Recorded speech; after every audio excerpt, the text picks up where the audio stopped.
episode of Critical Critique. Back again, another week. And on actual time this week, on the normal time. Actual time, Well, we're back to normal. Is it normal when we always change the time? Change the day? Yeah. Well, maybe, yeah. But we're going back to basics, going back to basics in a couple of ways actually, because we're going back to the basement. We are covering the man, the myth, the legend, the mother's basement. It's been a very long time since we've covered anything mother's basement related. Yeah, I believe for a long time we had a ban on Mother's Basement, specifically because I think Lolly was so sick of how boring his videos were. Yeah. No, well, Lolly, to be frank, or Dutch, I suppose. To be Dutch, yeah.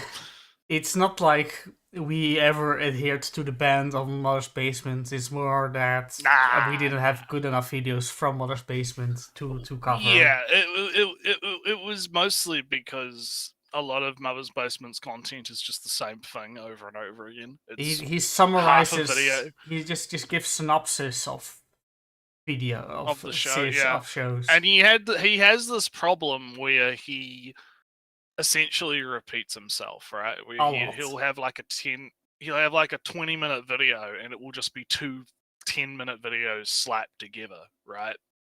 So we kind of So in this case, we're going to be not covering an entire video, but just the sections that are relevant to what we give a shit about. In a critical critique first, we're going to cover a relevant part instead of a whole video.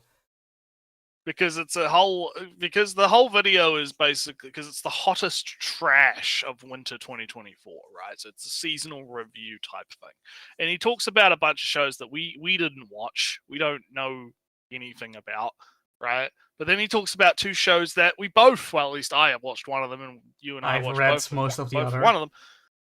Yeah, so we're only going to cover the bits that we actually feel like we've got something to say about, rather than going through the whole bloody video. And it's still 10 minutes, so it's all good. Yeah, it's still 10 minutes. The video the parts that we're covering is 10 minutes. So this video won't be 10 minutes. Yeah, it'll work out in the end. So other than that, before we get going, is there any other news, any fun things happening? Well, this week has been kind of busy for me. I've beaten Hades 2, I defeated Kronos, I defeated Eris. So I'm leaving the game until it hits a higher version number with some new areas to do or something. I've been going deep into Moralizing. It got its 1.0 update, and I've been going pretty hard on it, like 20 hours minimum in the past week since Monday. And I had a certified neighbor interaction. Certified human being moment. Yes, I have a handheld lawnmower, and it works on these the same batteries you put on your drill. Right. So it's the same brand, so the same battery pack, the lithium-ion battery you can put on your screwdriver drill, and you could put on your lawnmower. Well, bad news for me. Both of my batteries were empty. Oh no! So neighbor saw me struggling, saw that my lawnmower didn't turn on, or no juice for the lawnmower, and said, "Hey neighbor, do you want my lawnmower?" And I said, "Yes, neighbor, I would like to have your lawnmower." And then neighbor gave a lawnmower to me, gardening equipment, and then I mowed the grass, and then I gave it back to the neighbor. Holy bull! Is this not a neighbor? Certified real actual normal ass So I have touched the grass. The Yeah, grass has touched been the grass in more ways than one. Yeah, destroyed the grass even. cut it down to size. Yeah, you showed that grass. No, just for the most mundane interaction you can have, but it's fun. Since I moved and this is my first real place, this is my first actual neighbor helping out neighbor thing, which is funny to Yeah, me. it's always good. It's always good. I haven't been doing a whole lot this week. Just been kind of doing the usual. I do have this new tumbler thing that's got water in it. So if you hear a clunk noise coming through the mic, it's the funny vacuum straw mechanism thing working. Uh, well, I maybe have one other thing, and that's that I am now certified to do an internal audit. Oh, more responsibility, Well, more yeah, big it's a big responsibility job that I types. already had, but it wasn't actual. I had no, fancy piece of paper, and now I have a See, fancy piece of now paper. you got to get forklift certified. Then that would be really that'd be I really already do impressive. quality control on the products, on the production, and now I can do a quality control on the functioning of the company itself. So I'm big audit, big quality control check right now. Right. Well, And anyway, anyway, that's personal life enough stuff. mundane. Yeah, enough mundane nonsense. It's time to get back to the basement. You had your outdoor time. You had Yes. you had your time outside doing your mundane stuff. Now we got to Doing my go. works course, Yeah, back to the education. basement. Back to the basement with you, Ali. Back to Mum's basement. But before we do get cracking, I got to get cracking. There you go. Nice one for Sammy if he ever shows up. I don't know if he's here or not. Not right now, or at least he would have said something. Maybe he'll show up. But anyway, so the hottest trash, right? So Yes. as we all know, I hate irony. I think irony is cringe, right? I think this is trash, and so am I, and all this kind of self-deprecation type stuff is the big cringe with the anime community, right? I think we need to stop Yeah. that stuff In right now. in positive news, I think it's kind of been it fell off, so to say. I hope it falls off because I'm sick of seeing it on my timelines all the time. People just being like, "Oh well, I mean, I haven't really seen anybody say that Gushing Over Magical Girls was trash in the well that's until now, yeah, until now, but until now." yeah, but I it's did get tipped off to one review which I put in the queue. Speaking of which, this also came from the same guy, by the way, my friend on Twitter, my Twitter man who keeps sending me stuff, which is good. You know, it's good. Can't always reply to you because I'm busy, but I oh, see you your posts. mean I see what you. judgmental critter? No, the well, what's his name? Jake. I think it's Jake in the chat. He shows up as Jake in the chat, but he's called like H something on Twitter. He's always pinging me with stuff. And yeah, I don't always get to respond because I'm busy. Most of the time, if I don't respond, it's busy. But I do see them. And I will try to respond when I can. But I believe he recommended this, and I think he recommended that the one that I'm talking about. So we have a Gushing Over Magical Girls little short video review from some chick, which I felt might be a good pick for some critical critiquing. But yeah, so yeah, Mother's Basement's going to be doing his typical, this is it's all trash. All this anime is so trash, but it's okay because I'm being endearing and I'm being ironic, right? It's okay.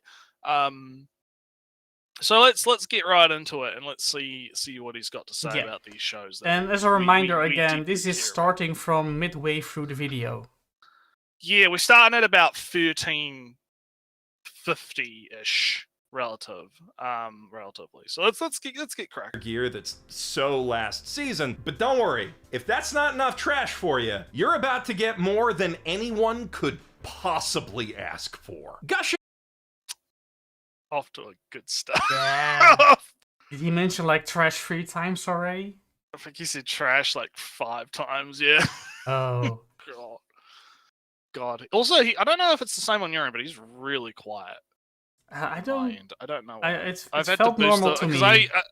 I adjusted the volume on my end, so maybe I don't know. Something was weird. But anyway, let's keep going. King Over Magical Girls is an anime for anyone out there who ever watched Sailor Moon and wondered why they always put all that glowy crap in front of the transformations. Our heroine, Utena-chan, would like to believe she's simply a typical fangirl who really admires the strength. You don't call as characters, you know. If I'm describing characters, I'm not going to call them by a suffix, right? I'm not going to say, oh, yeah, Utena-chan. I'm not going to characters. You don't. Yeah. Are you going to say Utena-chan or, you know, Shinji-kun or whoever? Shinji. Yeah, we don't see. We don't do that in English. Well, even in Japanese, right? You don't put suffixes on characters unless you are personally addressing them. Yeah, I was gonna say that's kind of weird. Yeah, and you'd think that a man that's so engrossed in the culture of Japan would know that, but I guess not. Unless he's actually going to call everybody San, you know. Well, we'll find out. I guess I haven't actually watched these segments. I just know, they were just recommended, so we'll see. Right now, I think we're just in the typical summary. Mothers based in fashion. I'm just going to summarize the entire thing for you. Although I will say that his Sailor Moon bit at the beginning, yeah. Oh, this is the show for people that wondered why all that glowy stuff was on Sailor Moon. So, oh God. It reminds me of there was a Twitter post that was getting shat on this week where some guy was like, it was like one of those hot takes on magical girls or whatever, and the guy was like, oh, the nudity makes me uncomfortable in the magical girl shows when they transform. I'm just like, oh God. Nakedness is erotic by default, didn't you know? Yeah, Americans. Yeah, wow. Shit, we need to have a stopwatch. Yeah. Oh, look, Sammy. Yeah, Sammy, you missed your conditioning. Sorry. But we need to have like a little stopwatch, like time TDK to fucking us shitting on Americans. Shitting on Americans, TTK. Hey, it's punching up still, right? Small countries punching up. Yeah. Small countries punching up. But anyhow, yep, let's get back to it. The beauty of those magical girls, but deep down, she's exactly that kind of. What in the fuck am I looking at? That's what even worse than the character. That's worse than her outfit. Holy shit. Oh, that's a YouTube thing with demonetized wings or something. I don't. Yeah, like. Why? Demonetized symbols. Why not just use the demonetized? And she's still gagged in the corner there too. Like that, you don't think that's gonna fucking cause problems? Nah, you have to pay attention to that. The algorithm YouTube has to pay attention. All right, yeah. Whatever. That's just initial shock over seeing this monstrosity aside. Let's get to freak, and that's exactly what this adorably sinister little mascot dude is counting on when he offers to fulfill her dream of magically transforming without specifying what exactly she'll be henshining into.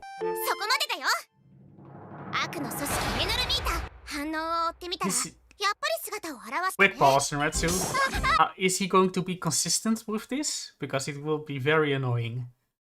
Yeah, I think he might. Oh no. Oh, what have we gotten ourselves into? God damn it. Why do we do this? Why do we do this to ourselves?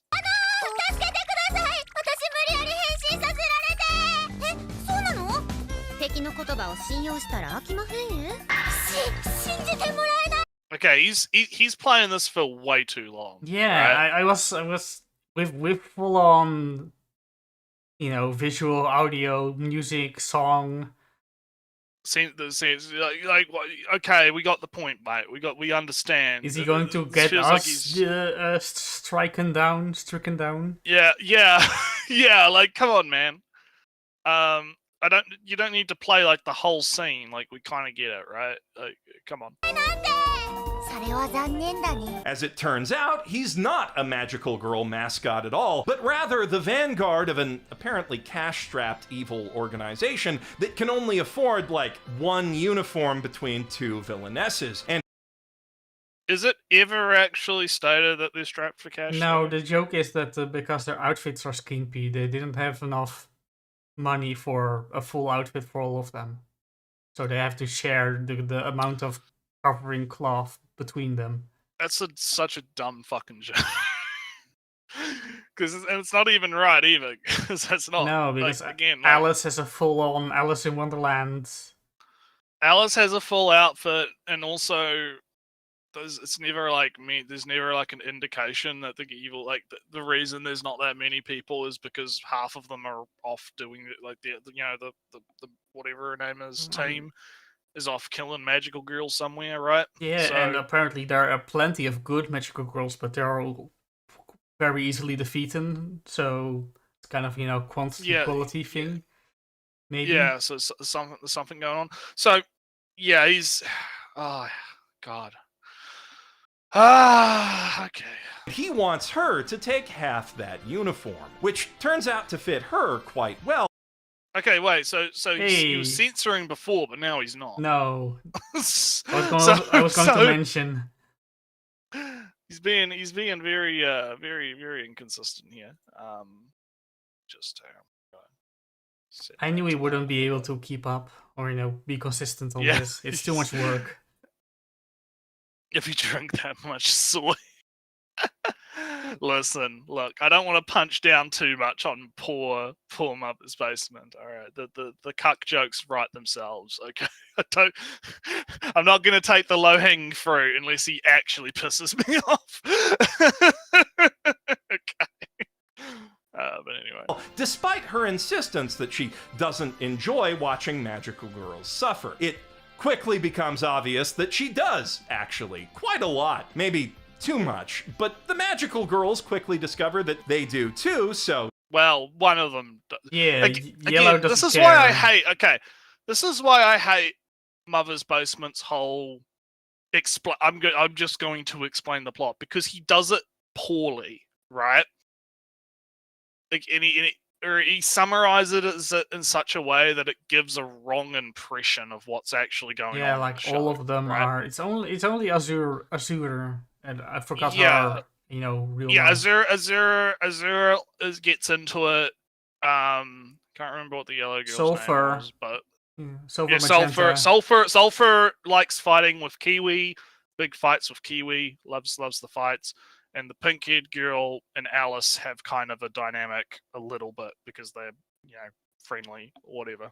And there's, but again, that's like we've mentioned before, like that's the key part that makes the show interesting is those character dynamics, right? And how they bounce off each other, right? Yeah. And that's not something I expect Mother's Basement to actually talk about, right?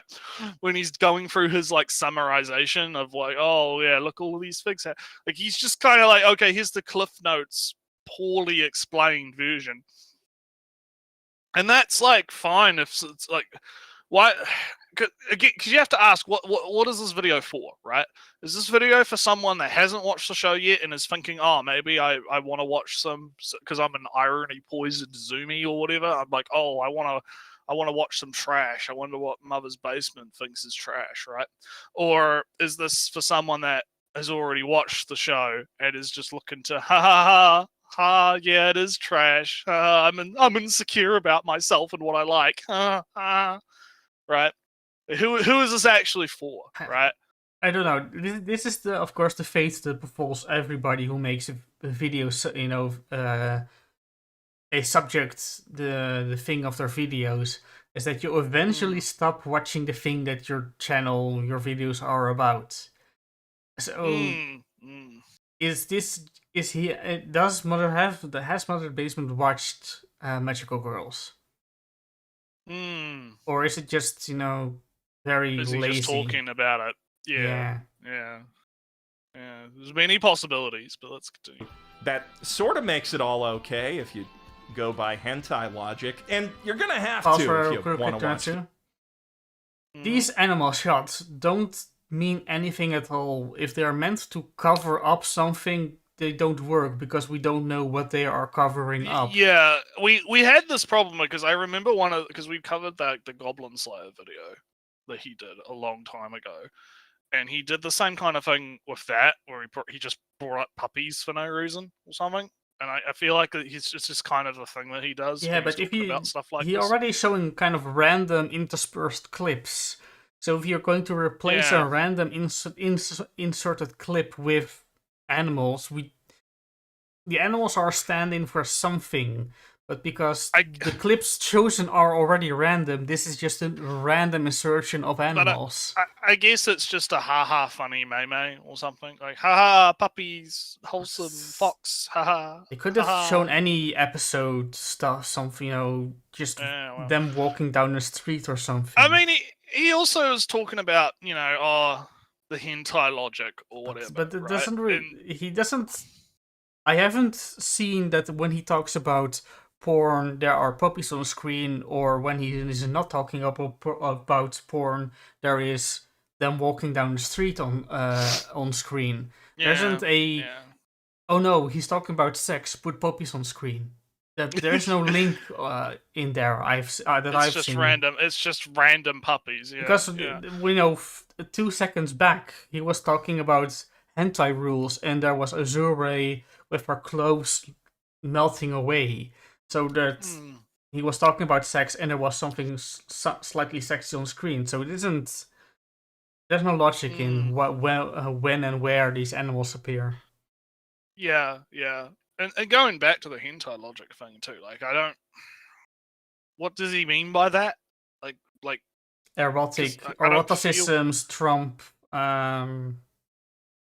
Well, the problem is how can you have hentai logic in a show that's meant to be about fucking hentai, right? In a sense, right?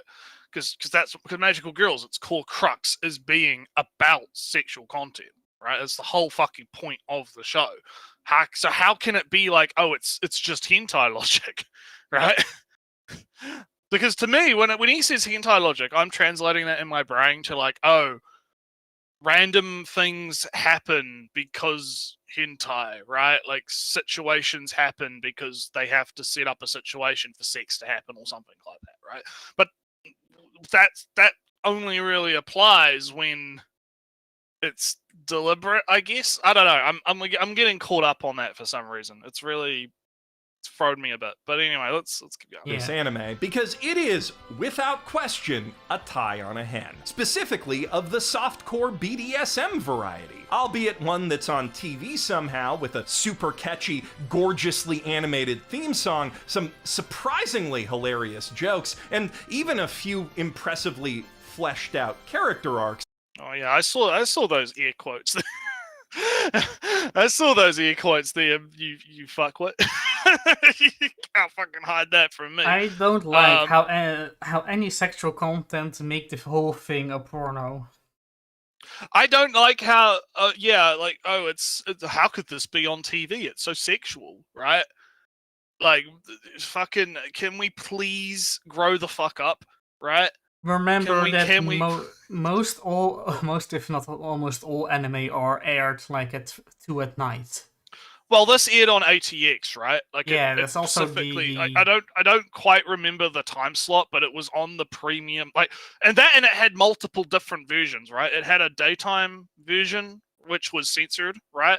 And then it had the ATX version, which was mostly uncensored, and then it had the Blu-ray version, which the only real difference between the Blu-ray version and the ATX version was added voices, right? So it's not like, oh, there's sexual content the kids are going to accidentally run into the sexual content on TV or something, right? Like, no, it's on a time slot which is appropriate for its type of content, even the censored version, right? Again, I'd have to go and find the Twitter and when it was airing, but I'm not going to do that just to own Mother's Basement, right? Yeah, but if he knew anything about how broadcasting actually works, right?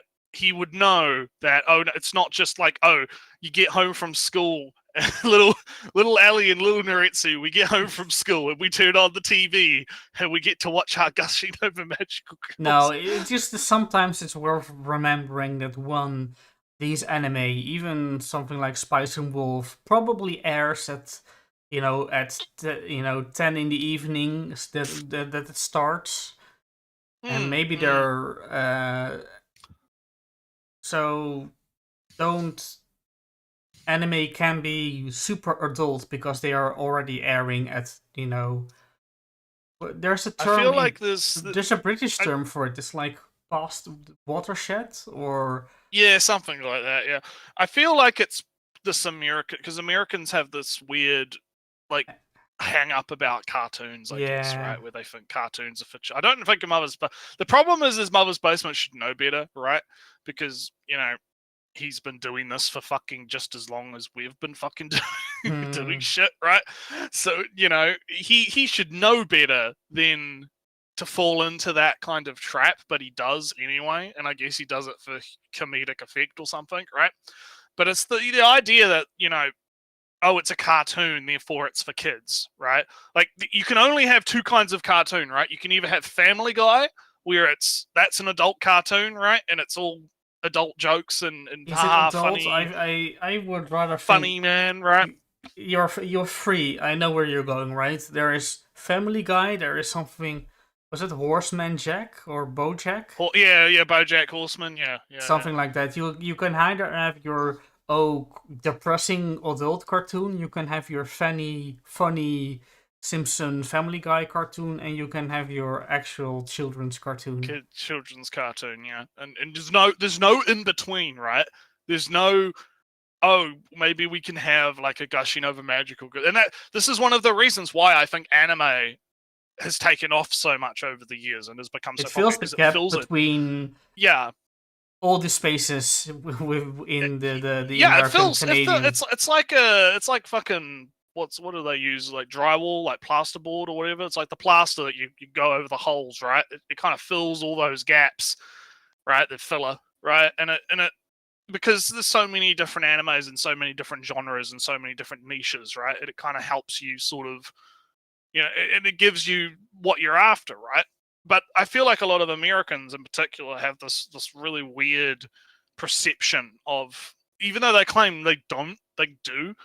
And I feel like Mother's Basement is kind of falling into that when he's making these jokes about, oh, could this be on TV, guys? Oh, imagine watching this on TV. Oh, no. So yeah, let's yeah. But then those arcs are about someone who thinks they're not a freak embracing their inner freak, because again,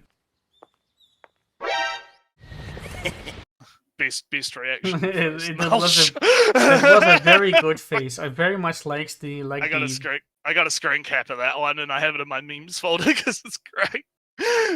It's fucking great. Remove shadowing, remove detail, and just have the pure emotion of, oh damn, that's something that I shouldn't want. It's very nice, yeah. It's my lucky day.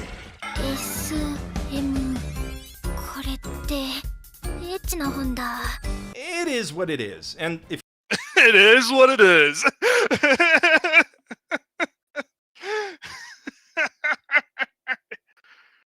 I hate it is what it is because it's such a nothing statement. It's such a fucking nothing statement. Yeah, it's like, oh yeah, well, it is what it is, right?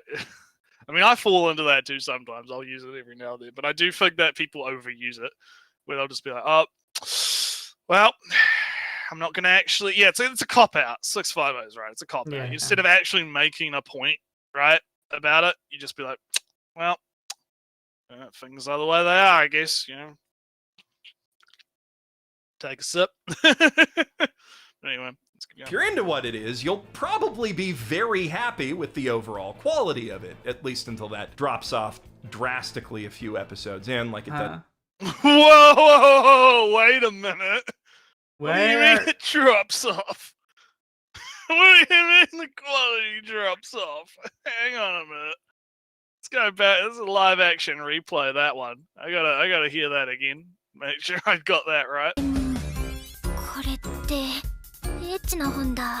It is what it is, and if you're into what it is, you'll probably be very happy with the overall quality of it, at least until that drops off drastically a few episodes in, like it does in basically all these anime, except Interspecies Review. What? There is no drop off in quality in. No, what the fuck is he talking about? It remains consistent in its quality. Yeah, I mean, it's not like the animations. It's not like it's fucking like Sakuga shit most of the time, right? Like it's not amazing, but it's still pretty good most of the time, especially when it comes to the loot stuff, right? Yeah. Like this reminds me, I have a surprise mention in when we're talking about anime. Oh, okay, well we'll get to that. Yeah, that's but like at the end. But like, yeah, I don't. What the fuck does he mean? It drops off? It doesn't fucking drop off. What is he talking about? And now he's gonna talk about it. Why is he bringing up interspecies reviewers? This is I guess we've gone past the time of it's great that interspecies reviewers got censored off Funimation, right? And now we're in the revisionist history, right? Of interspecies reviewers is one of the good ones, right? It's one of the good ones that you're allowed to like. I think he's going to limit himself to the quality of the animation didn't drop off after 3 episodes, but Interspecies Reviewers wasn't even an anime that would have much quality to drop off, in all honesty. Yeah, and like with gushing, right? You can argue that the animation quality is not amazing, right? Especially with the fight scenes, right?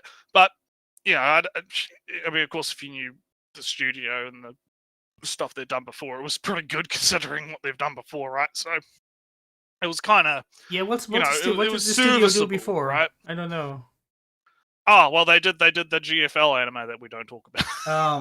It was really bad. It was your, really fucking bad. field. Yeah, and they also did it was the one with like the witch on the gun, like she rode like a big gun or something. I like that one though. Yeah. Well, apparently that one was alright, but the GFL anime adaptation was really bad. So, I mean, it kind of highlights that it all kind of depends on the staff you get on, I think, right? Yeah, they had a lot of, because in this case there was a lot of people that worked on Televeru on it, so kind of pulled through in that regard. But it's so. Yeah, I want to know what's he going to say about interspecies reviewers here. Like, what's his point? Viewers, that show was built different, but this show. How is it built different? It remained its quality and subject matter throughout. I don't know. Okay, well, let's see. Does he have any examples? Let's see. Isn't. Even if it does mix some clever gags into the horny bits and frames them with some seriously fun slice-of-life comedy. If you're not here for the increasingly absurd fetish material, if only to see how absurd it gets, there's not a lot that's gonna keep you here besides, I guess, the fact that it's a Yuri that actually does things on screen. Even if some of those things involve, diapers and glue traps. Look, no. I'll go back a little bit because I want to hear his whole point once we. Yeah, spoilers. But what the fuck does he mean? Like, again, I'm kind of leaning towards what you were saying earlier. Did he actually watch the fucking show? Right? Did he actually fucking watch the show? Because we have a fucking video on our channel that is literally 3 fucking hours of us talking about the show. Yeah. No, it's completely collectively over every sequential stream, right? I literally have a fucking episode by episode review. But the rest of I've got some bad news that I'm going to talk about, live on air. There's a section muted on the video. Oh, is there? Yeah, there's a comment that specifies from which to wear, like from 14. I must have fucked up. I must have fucked up. From 13 minutes to 17 minutes or so. Oh well. Yeah. I must have fucked up the editing. It doesn't matter. But no, it's yeah. I do not fucking get what he's coming from here, right? Because if you actually watch the show, you would know that. Oh no, there is some interesting stuff to talk about here, right? It's not we just talk about it like every episode, about the sexual awakening, discovering who you are, the character dynamics, the Yeah. overall kind of plot. You know, the points that I thought were, oh no, I'm sad that we didn't get more Azure. I kind of felt we didn't get more of that. Yeah, exactly. So there's plenty to talk about, you know, and so I don't get where he's coming from with this. Oh, it's nothing but the sexual content. It's just the sexual stuff. There's no substance here whatsoever. You know, it's not like interspecies reviewers, which is one of the good ones now apparently, right? It's like, oh god. Diapers and glue traps. Look, no judgment. I get it. Yuri enjoyers are so hard up for content that's not bait, they're willing to resort to citrus. Not even hentai logic makes that show's plot okay. That's... I don't know citrus though. So Yeah, I don't know that citrus had a reputation, so... And isn't apparently citrus old or I something? think it's because, isn't it because it's like incest or something, and he's probably playing into the whole like, oh no, incest bad, right? Like, oh no. I don't know. There's a reputation of citrus, so you could have just said like one more sentence to help me understand. Yeah, I don't follow the Yuri fucking scene, I guess. I don't follow the Yuri. I mean, look, as I like my two girls kissing as much as the next straight bloke, okay? But I don't particularly follow the what the Yuri people are up to, right? So I don't get again. He's talking to an audience that is not me, Yeah. right now. Yeah, no, and also the classic no judgment, but I'm going to judgment, right? Because he's like, oh, I'm not going to judge you, but no, he's judging you, right? Don't fuck with me, okay? just fucking, just call me the slur, okay? just fucking call me the slur. Don't try and fuck with me here. All right, let's keep said, if you can look past all the smut and also directly at quite a bit of it, because often the tickling and tentacle play scenes involve some shockingly significant character development, there is actually, no joke, a pretty solid story to be found here about... Oh, so there is substance then? What the fuck? There wasn't substance, and now there is substance. What the fuck? You make your fucking mind up. Naretsu, you know, of course, you know that sex on screen diminishes, subtracts from any character development that could ever happen. Yeah, you can't have sex cause character development. Can't or never be happens. Involved with, or be related to, or be in the presence of. Yeah, exactly. Self-discovery and sexual... Oh look, it's okay. Let's hear him again. Stop him. Scenes involve some shockingly significant character development. There is actually, no joke, a pretty solid story to be found here about self-discovery and sexual awakening, but you need to be, like, impervious to anime bullshit to appreciate... What the fuck are you talking about, you fucking idiot? What the fuck do you mean you have to be impervious to the whole oh yeah, Ellie, we need to have a show about sexual awakenings and sexual content and just no sex at all. Not even a cut to black. Not even a cut to black. You know, implied sex. You can't no implications at all. Has to be completely clean and sanitized for his fucking 5-year-old audience, right? Fucking, what do you mean, you dumbass? The anime bullshit is what makes it good, you idiot. The fuck you mean? It kind of feels right. There is the tiniest of the reality that not all anime are suited for a big general audience.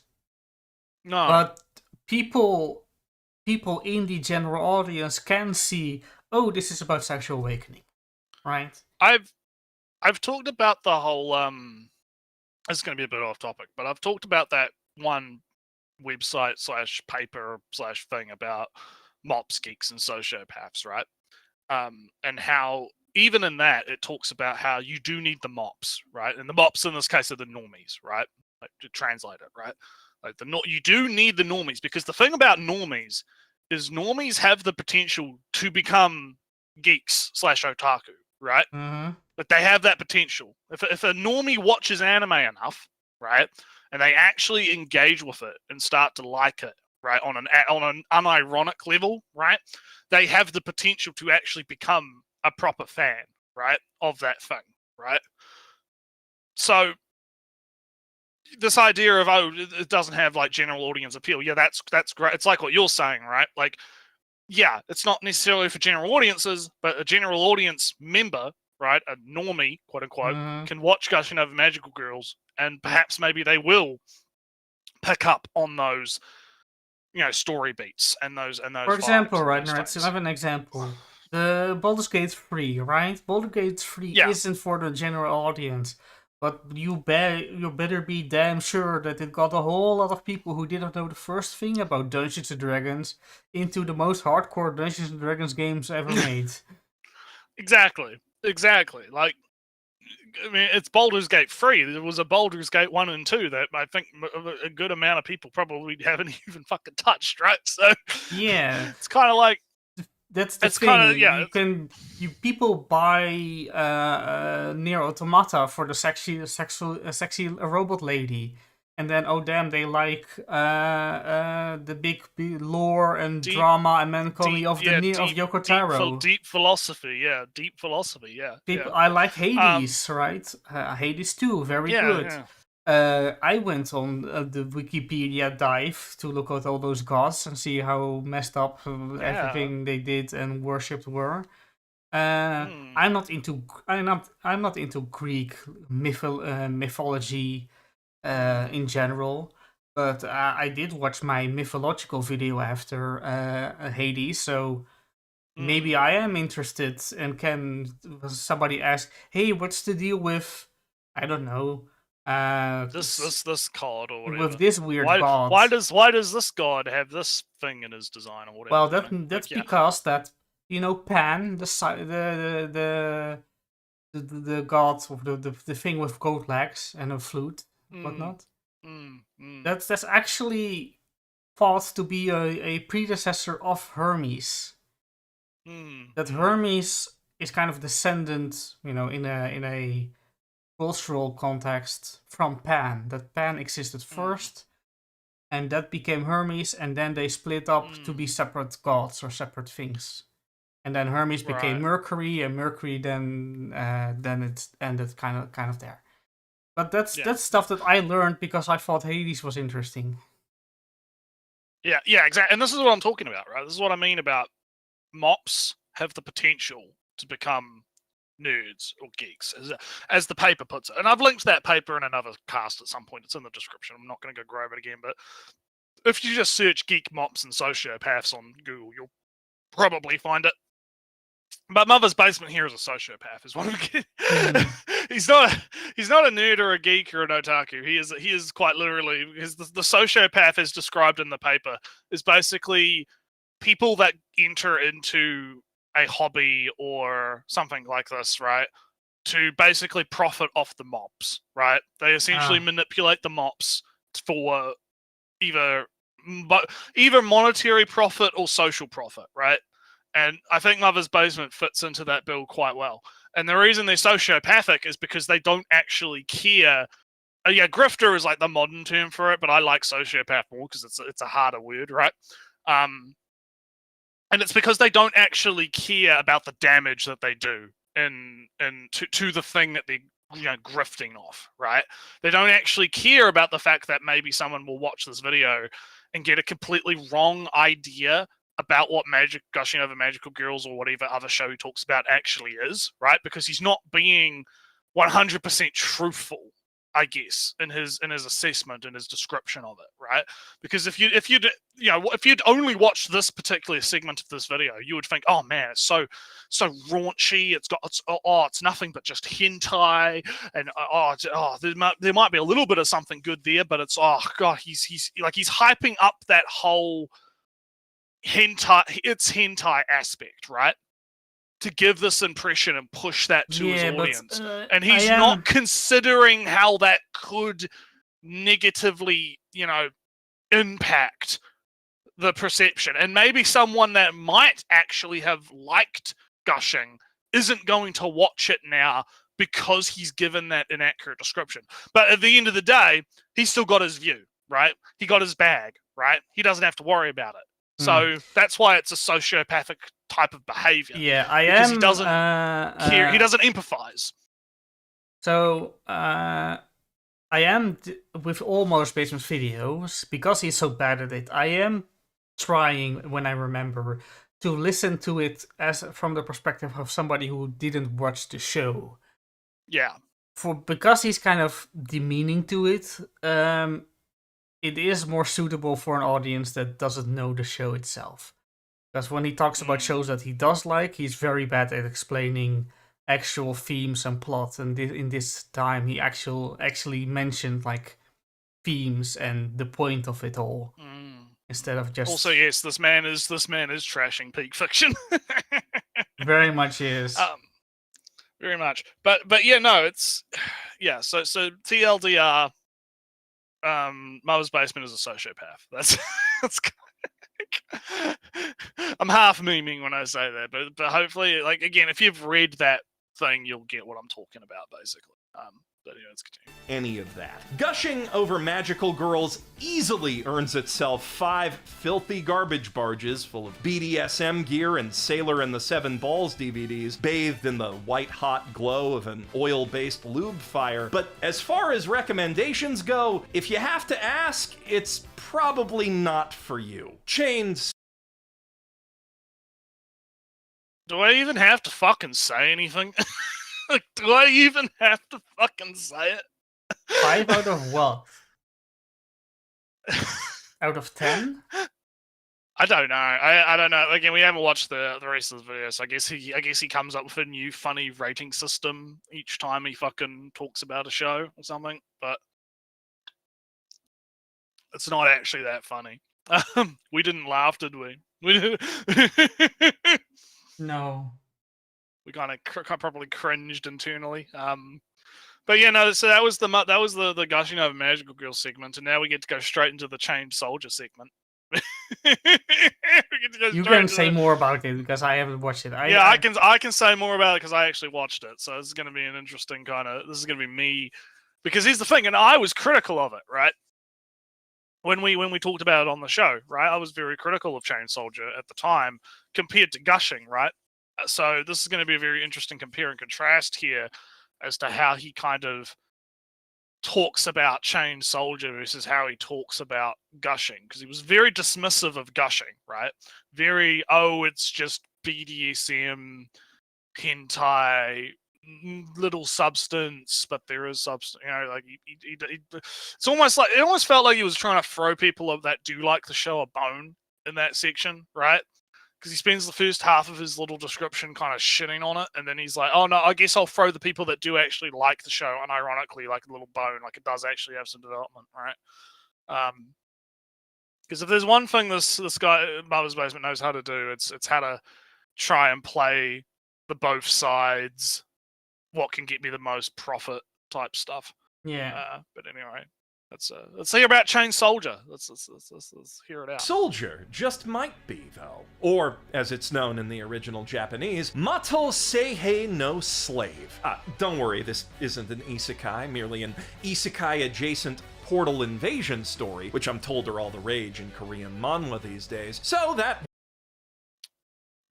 It's not an isekai-adjacent. Invasions from other worlds are as old as... As any story, really. It's got nothing to do with fucking isekai at all. It's got nothing to do with it, mate. Like, what are you talking about? One English word in the title isn't referring to any of the usual whitewashed historical atrocities, just good old He's gotta get that fucking political jab in, doesn't he? Right? I don't know if you caught that. Yeah. Where he's like, oh, the Japanese war crimes, haha.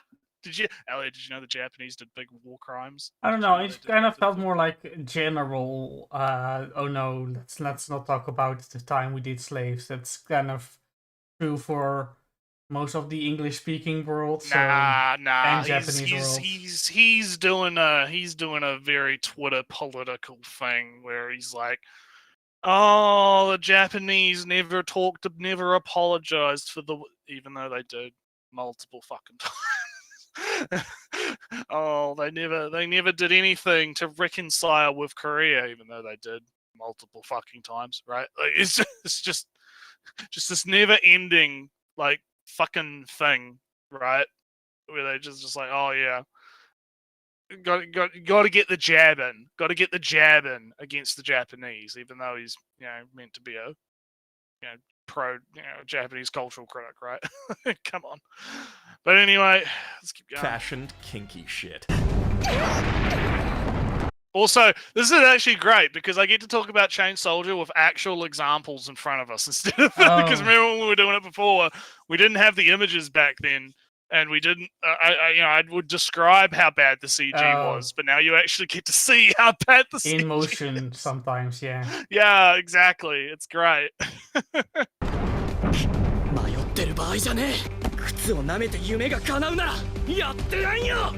Born into a world where, in contrast to, say, solo leveling, only ladies get to have the cool monster fighting superpowers what come out of them portals, Yuki Wakara long ago gave up his boyhood dream of becoming a superhero to focus on his homemaking skills in hopes of one day landing a rich waifu. But those plans changed slightly after he I don't think like it was specifically. Yeah, he's doing a poor job at this. I'm gonna probably spend most of this like explaining it myself because he's being a fuckwit, right? I believe the reason he got so good at home skills was because of his sister, right?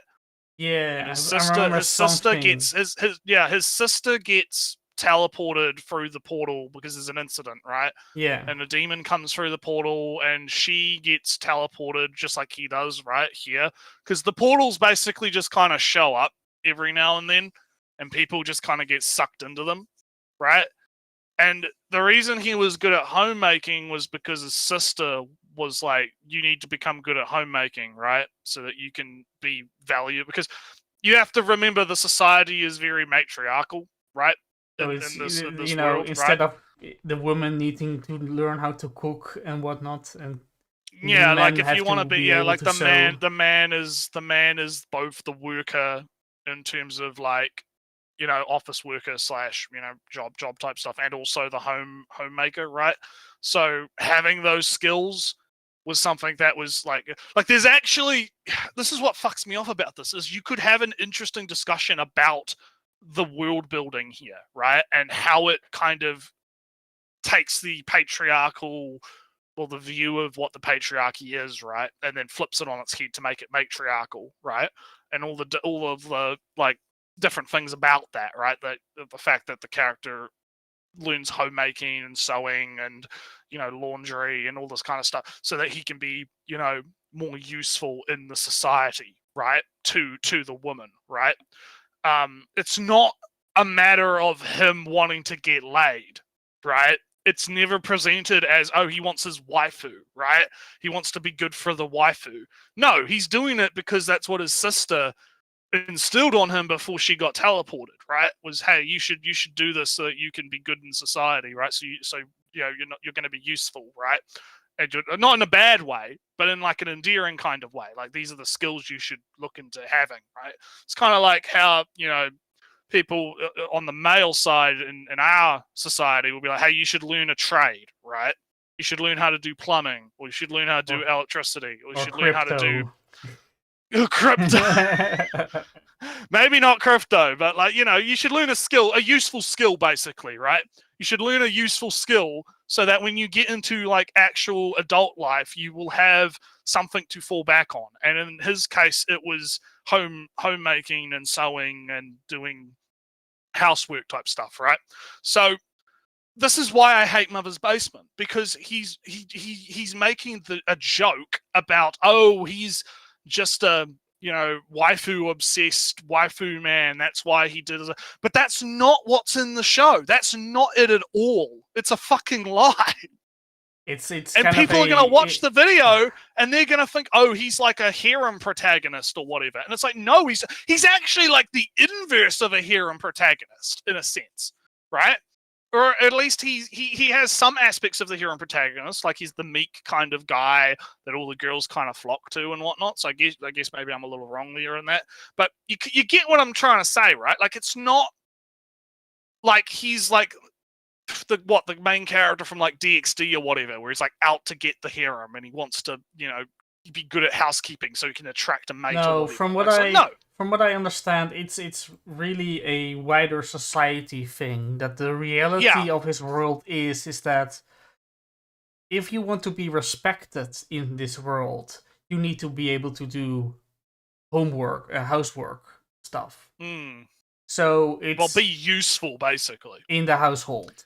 So just as much as it is expected that the girls in any other harem show are able to make cute bentos, he's now expected by society to do it, and he's better at it than others. Exactly. He can make cuter bentos than the other guys. That's his skill. Yeah, exactly. And so this is what fucks me off about Mother's Basement is like there is a very interesting kind of topic you could talk about in terms of how the society and the world building is structured in Slave Soldier, but he's not going to fucking talk about that because he'd rather get the dig in, right? He'd rather get the joke than actually be accurate in his reporting on the show, and that fucks me off. And now I can't wait to see how even more wrong he's going to be. Finds himself facing down a horde of monsters in the other world, and Captain Kyoka of the Anti-Demon Corps uses her special superpower to turn him into her slave, which is a lot like being a regular safe-for-work transforming superhero, only with the added accessory of a chain-link leash and the added twist that, as a cost for using her power, his mistress has to reward her slaves with whatever they desire most the moment the battle ends, in direct proportion to how intense that battle. So, I don't know if he's going to talk about it, but one of the things that is part of the reward system is that it's subconscious. It's not, oh, like he actually wants the kiss. It's more kind of like he's like what his subconscious wants, right? Like the male side of it, right? And that's why a lot of it's sexual. Because it's, you know, because as a male, you know, regardless of society, right? Regardless of society, he's still a male. He still finds the girls attractive. He still wants to do lewd things with the girls, right? On a subconscious level, right? And that's kind of where a lot of the lewd stuff comes in with the whole slave mechanic, right? Is that on a subconscious level, he wants all of the stuff.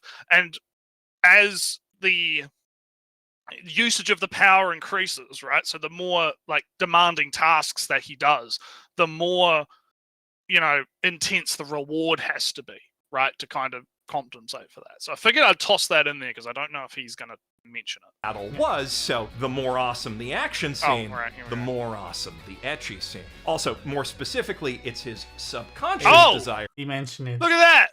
Look at that! He did mention it. Good. I jumped the gun. But this is the problem. Like, I assume he wouldn't. I assumed he wouldn't. But anyway, it's scary. So the fact that he can be a hero after all is far from the only thing Yuki's gonna discover about himself in his time as the 7th. Yeah. Just tossing the panda. Yeah. Anti-Demon Division's involuntary volunteer housekeeper. Especially with 2 other superpowered hotties on base chasing his canonically quite impressive Schmeat. But, lest you think this is just another bottom-of-the-barrel shonen battle harem whose only use for its power system is putting the girls in smoking hot fighting uniforms and asking questions like, what if Ultraman was... He's going to end up saying, and it's true. It's all in service of the Yeah, lead scenes. it's all true. Yeah. Irony, guys. Don't you love fucking irony? Just love irony, right? Fucking It's a woman, and she sat on me. Think again. Not only is Chain Soldier fast-paced and action-packed, but that action is on some Studio Trigger shit. Is it? Oh, wait a minute. What? Are you serious? Are you fucking for real? He's gonna be like, oh yeah, man, look, these two CGI models slamming into each other, that is peak animation. He better be being ironic here. This better be fucking irony, because my god, please no. Like you can see it. You can fucking see it in the video. Like, what do you mean this is Studio Trigger shit? Go back to the 5, just one thing, 5 seconds, and then we can see how you're going back further. Smoking hot fighting uniforms and asking questions like, what if Ultraman was a woman? And then she sat on me. Think again. Not only is Chain Soldier fast-paced and action-packed, but that action is on some Studio Trigger shit. Oh yeah, look. Oh, such good Sakuga.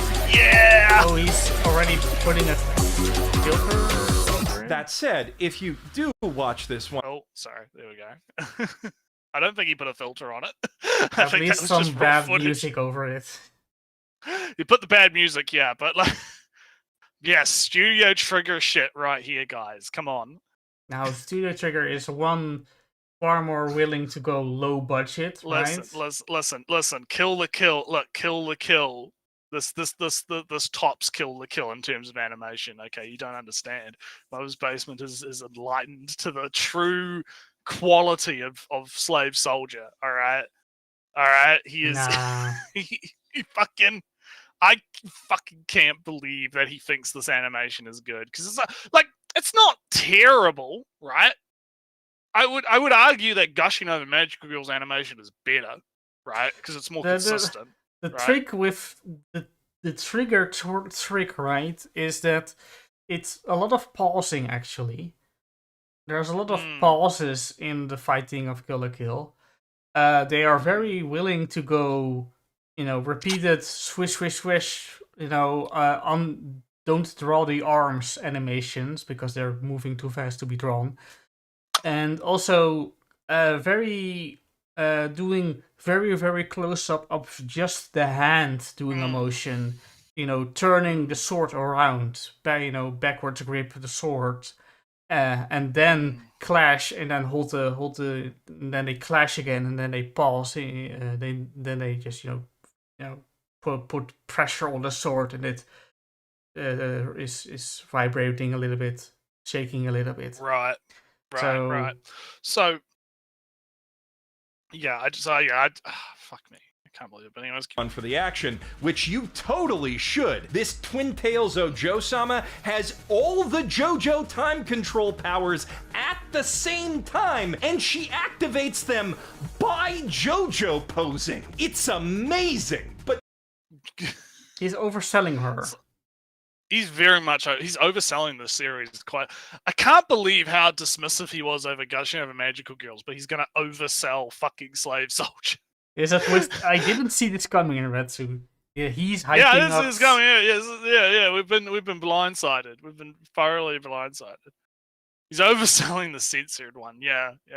If you do, you should always bear Imaishi's law in mind. No matter how insanely awesome the rest of an anime is, if someone walks in on you watching it, it will be the absolutely freakiest part. 男に負ける私じゃないもん。逆に襲っちゃうよ。 That's actually dangerous. Also, the controller is terrible. Look at fucking both sticks on the same side. I'm in danger. Well, that's actually like, yeah, it's silly, but anyway. じゃあ罰ゲームとして全てを見せてもらいましょう。どれどれ。やめろ。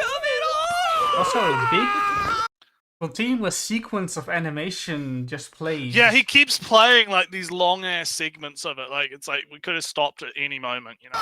But even in those parts, your shocked roommate/parent may still catch a glimpse of just how fun and playful the writing is. Like when Captain Kyoka decides to just deliver an important military briefing to Yuki while she's busy rewarding him with, what's a way that YouTube would let me say that? A bit of grape stomping? Anyway. Why are the animals don't do anything? I wish he just stopped showing animals. Yeah, it was the fucking. She does an exposition dump. Can you pause again real quick? He already mentioned like BDSM, Sailor Moon porn parody, loop, loop thing. Why is saying foot job or whatever? Yeah, literally bad just say thing. fucking foot job. Or foot job, or fucking, I don't know, ball CBT or whatever. I don't actually remember what was going on. I think it was something. I think it was a foot job that turned into CBT. I'm not quite sure. I can't remember. But like, again, like what? Haha, it's ironic. You know what? I'm gonna be mean. I wasn't gonna be mean, but I think the only reason he's gassing up Slave Soldier is because this is his fetish. Straight up.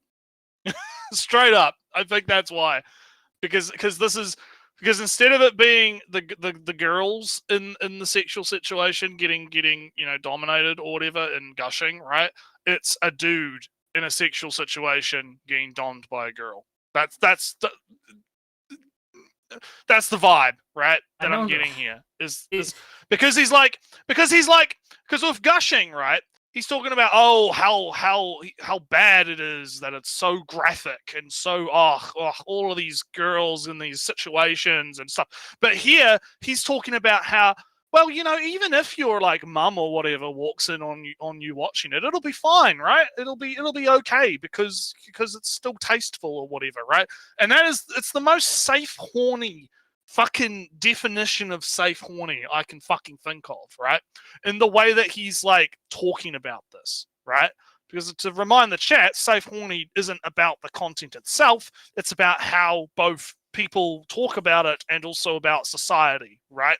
And about how it's treated, right? And he's treating the femdom stuff as, oh no, this is okay, right? It's okay that he's, it's okay that the important military meeting is being done while his balls are getting crushed underfoot, right? because that's that's ironic, it's funny, haha, and also because it should have been me, right? It should have been me. But the thing is, so here, I don't think if you're going in some semi-feminist direction. I'm not even going in that direction. A matriarchal society. It's still his desires that they are forced to satisfy. Yes, that's actually a good point. Yeah, it's not like she's doing it willingly; it's a compulsion, right? Like the way that it's presented in the show is that they are physically compelled to do the action, and that actually comes up later in the show when he gets, spoiler alert, I guess, is he gets kidnapped, right? He gets kidnapped and taken by the other character, the demon characters, right? And because he had transformed when he was kidnapped, and he de-transformed after he was kidnapped, she uses the fact that she has to reward him as like a homing beacon, right? To try and find him, because she's being physically compelled to reward him and find him and give him a reward, right? So it actually becomes a bit of a plot point in the show where she's like, oh, he's in that direction. I can feel him. I have to, go find him, right? But the thing, the thing that goes a little bit counter, like I said, if we're going into some vaguely feminist direction, it's still his desires that the women are forced to satisfy, which doesn't really feel like a reversal of the roles in the society. Not really, no. It feels kind of like a little space in a matriarchal society, in this instance, in this space, it's actually the man that allowed to have his yeah. The man gets to have the control. You have the fantasy of, all right, the women are all the women can do super cool stuff, and you don't have to worry about anything, right? You don't have to fight. It's really in this sense, he's a Shinji in Evangelion. Even if Shinji doesn't go get in the robot, there's still two pretty girls that are doing all the fighting, most of the time. But when he does fight, he gets a lot of praise for it. Or when he is involved, he gets a lot of praise and a lot of interaction with the girls. Congratulations, yeah. So, Slave Soldier, a lot of people like Evangelion. Well, I get a kind of, because then again, he does fight, so it's kind of like, I don't know. But to only get to what Aileron in the chat says, gushing is Lee's dom, and that's safe horny. You have to remember, right? Like, even because I've talked about this before, the guy that created safe horny elves, right? Who's a guy that I've talked to a few times, or at least on Twitter I've talked to him. But I actually talked to him specifically about this on Twitter, right? Even he agrees that safe horny is not about the content itself, right? And a lot of people miss this, right? Because they'll be like, oh, there's les dom in the thing, or oh, there's female dommy mommy emo big titty goth girl or whatever, and that's safe horny. It's like no. The content itself is not what makes something safe horny. What makes something safe horny is the reaction to it, right? So when Mother's Basement is looking at gushing over magical girls, and he's talking about how it's gross hentai logic, irony hentai, it's so bad, blah blah blah blah blah, right? That is him exercising safe horny when he then comes over to Chained Soldier and he's like basically playing soft defense for the same kind of content, right? Except this time it's being done to a man, right? Which is why it leads me to think that maybe he's got some stuff he needs to work. he needs to admit to the chat, basically, right? He's like, oh yeah, maybe he's into this and he wants to play the safe horny. This isn't so bad, right? It's okay because it's happening to the man, right? And not the girls and the gushing, right? That is what safe horny is, right? It's the hypocrisy of it, right? And a lot of people get confused by that and they think that it's the content itself, right? And they'll see the content itself in other things and just start throwing safe horny around. But that's again, you gotta go after the reaction, not the content, right? Very important. But anyway, let's keep going. In the middle of him because, hey, why not multitask? Also, the fact that those rewards come from Yuki's subconscious adds another hilarious layer where every time his mistress gives him the obligatory, you want me to do what? Disgusting part of the Dami Mommy care package, his response is just, hey lady, I'm as surprised as you are.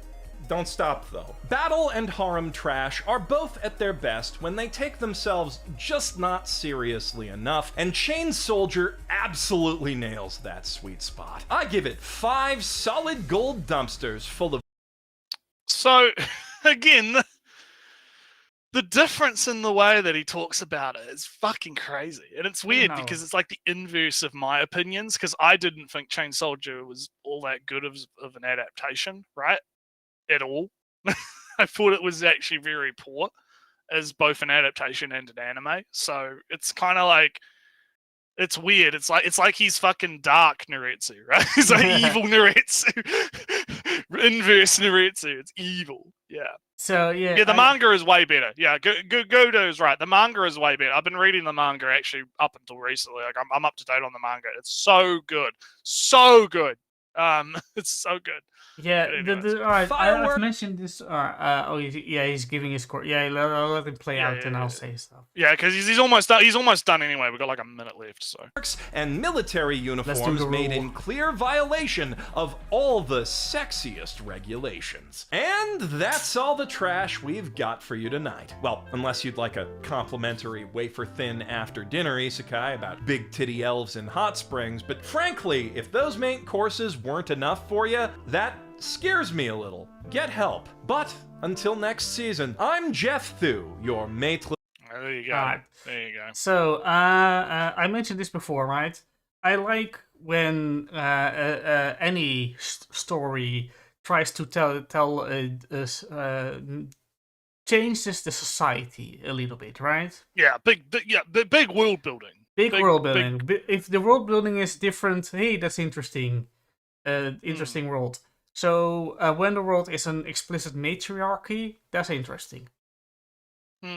I was disappointed in the matriarchy of Shield Hero because even though apparently the queen is the head of state, not the king, all the shop it doesn't really make much of a difference. No, because every other layer of society has men owning the shops, head of the church, big head of the village. They are all still men. So the kingdom being a matriarchy and women are being believed over the word of men, they can say it, but it never was really any. It doesn't show itself. Yeah, it comes up like in the beginning, obviously, right? Yeah. Like it's shown in that.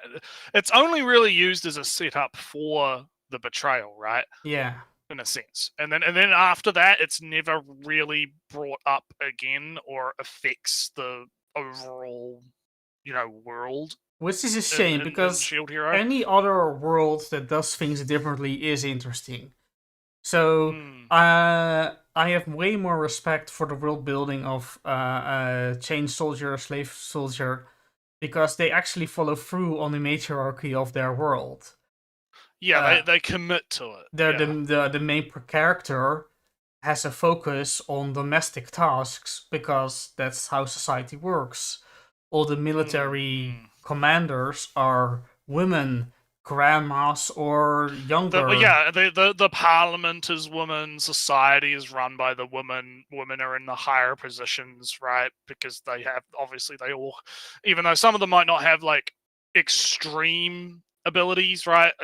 All of them technically kind of do get abilities. Every somehow. woman has the potential to have it, so you better treat them as if they have it. They have the potential. Yeah, they have the potential. Yeah, so it's kind of like, yeah, it's kind of one of those things where I feel like it does a better job at setting up an actual setting, right? Yes. Of having like this is the world, this is how it works, and even though it's not like it comes up all the time, you're still in that world, right?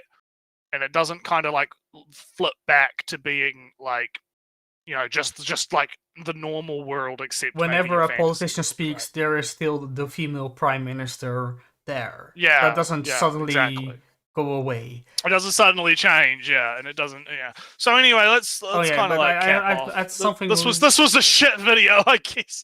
Is kind of the TLTR. Yeah, but I have something more to say. Respect for a world building of Slave Soldier. I do feel if we're going to talk about matriarchy, main characters and whatnot, there is still the fantasy of being pandered to sexually in Slave Soldier. The fantasy of women fawning over you and sexually satisfying you because they have to.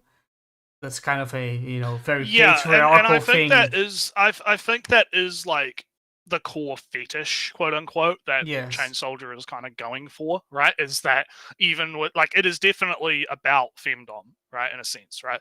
Well, but it's more of a, I don't even know if I want to say forced femdom, but there's definitely like that. That is the crux, the kink crux, the league on the table, right? The holding up the table is that. But then again, sometimes like there's also cases where it's not necessarily like femdom shit. Like sometimes it's, I think there was one of them which was literally just like go out on a date or something. Like like it doesn't necessarily have to always be femdom stuff in his subconscious. Like sometimes it's a little bit more. No. But I just wanted to say that the world may be matriarchal, but actually the the power of the main character is to enforce his will on the female characters, and not his power, but technically her power. But it's just trying to be accurate, because it's her power. It's the result of her power, right? It's not like he's doing it deliberately, right? He's not like, oh yeah, I'm gonna sniff her toes, right? The structure that he has with the others is that he can force his sexual and intimate desires on the women subconsciously, yeah, and that's kind of a if you're going to talk you need to read the manga, so you need to read the manga so you can talk about it more. Oh yeah, I did read the manga up until they meet the sister again. Yeah, a little bit, and have the whole secret village and whatnot. It's been a while. Ah, yes. But I just wanted to mention that kind of that inversion of actually the world may be matriarchal, but actually the dynamic the main character has with the other characters, the female characters, is kind of just a little bit of a standard harem. And that's what I mentioned. That but you see, this is the stuff that Mother's Basement's not going to fucking talk about. Oh no, right? he's completely. He doesn't talk about this at all. He does, and this is the problem with the whole video: is his poor explanations, right? To the point of almost being like misinformation, right? Especially like at the very beginning when he's like, "Oh, he wants to become a homemaker so that he can get a hot waifu." It's like, no.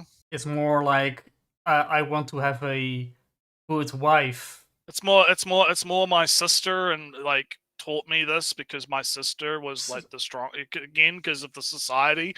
The big sister is the one that is trying, so and so, right? So it's kind of the problem I have with this video and the problem I have with Mother's Basement in a whole is that he is become sociopath, right? He is essentially playing to his audience, right?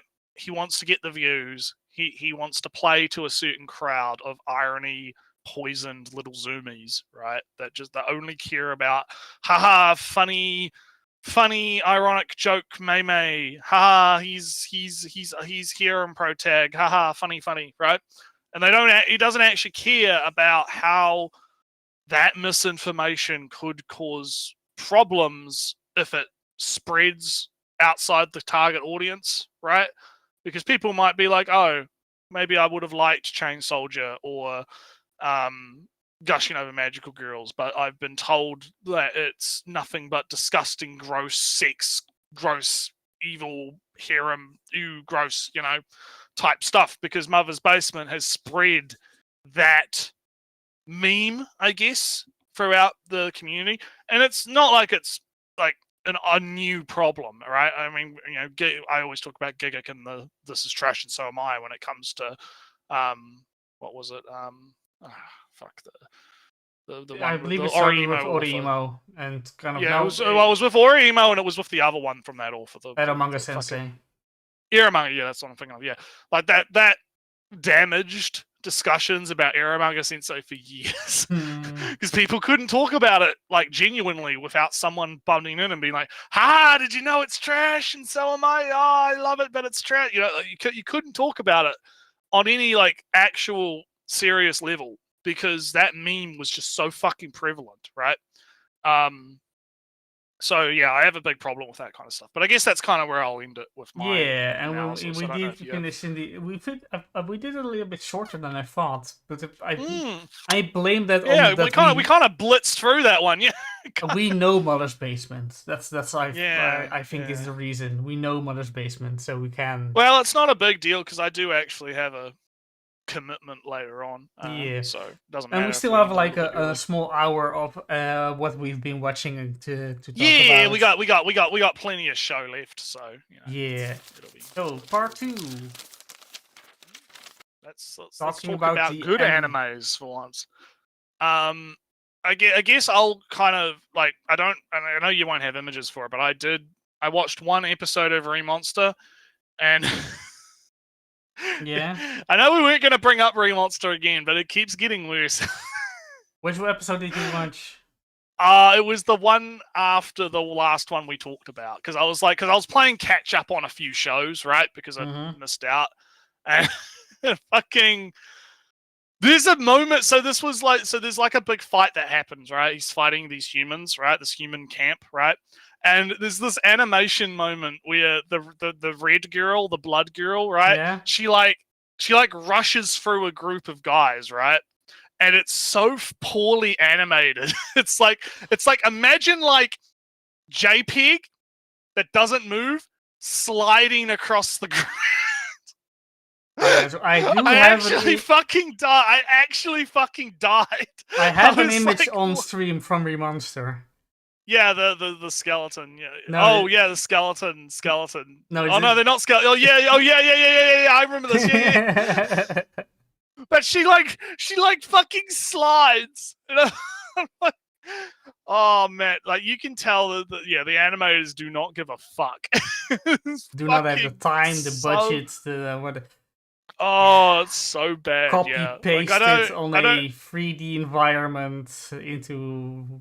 And like I could talk about like how it's rushing through things, and then there's also the fact that they did kind of bring up the whole aphrodisiac thing with the human girls in this episode, but it was like brief and did not really talked about like, oh, the humans they succumb to it faster. But it's fucking annoying because they didn't even talk about it with the elves, and then they suddenly talk about it now, like because you wouldn't have guessed that's what happened to the elves because it wasn't even like actually hinted at. So I'm like, oh god. Yeah, but Naretsu, there's a secret. Oh yeah. The next episode when he's fighting the bug guy. The bug guy, yeah. That fight is well animated with some interesting cuts and emotions. No, I'm gonna have to watch another episode of Ring Monster, please. No. Well, I probably will. But it's been. I put it on the back burner. In this episode, when the Daphne uses her eyes, the cursed eyes. Yeah. When she's saying from, "Hey guys, fight for me," and they're all fighting each other for her attention, for her approval. When there's a moment when she's talking and two guys are just stabbing each other manically, insanely. Yeah. And that was well done. One guy stabs the other in the chest. Then the other guy grabs the guy that just stabbed him with a smile on his face and then threw the neck into the skull. And then he just maniacally walks away to find another guy just to grab and stab in the neck. Yeah, it's kind of weird. It's very inconsistent. It's very inconsistent. And like I said, very, very bad. The next episode, Naretsu, unfortunately, when the bug guy is flying into full insect mode, he's flying around. Our main protagonist also gets up and goes flying around. The aerial fight is good, is well animated, and it's a good watch. Yeah, so pretty. That's really all I had to say, Barry. I just wanted to bring up the fucking sliding. Because if you can find a clip of that, it's fucking funny. It's so funny. She just slides across the ground like a JPEG. It's fucking great. For the people watching the stream, just while looking at this image, there's two guys copy pasted 1,000 times. It's absolutely terrible. That's very bad. So anyway, I guess I could talk about kaiju because I haven't talked about that for a while. And I caught up this week. Yeah, kaiju. We don't have new images for it because I was lazy and I couldn't be fucked. Oh, right. Wrong image. No one saw that. But so kaiju, I like kaiju actually.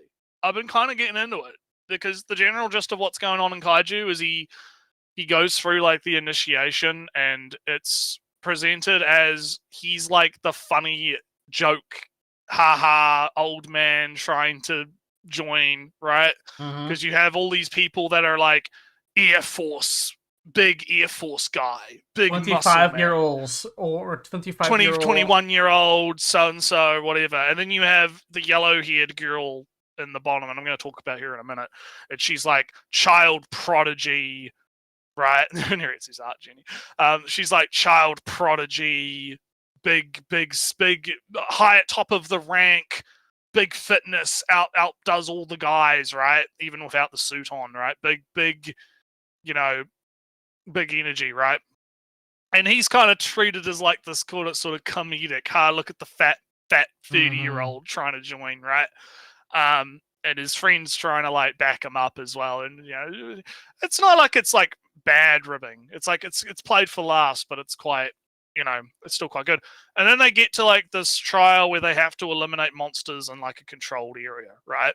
And you get introduced to the idea of these suits that they wear that have like kaiju muscle in them or something, and it increases your there's a potential in the suit, and how much percentage of that potential you can draw out as a person determines how strong you are. So you have some people that are like 10%, 5%, 8%, right?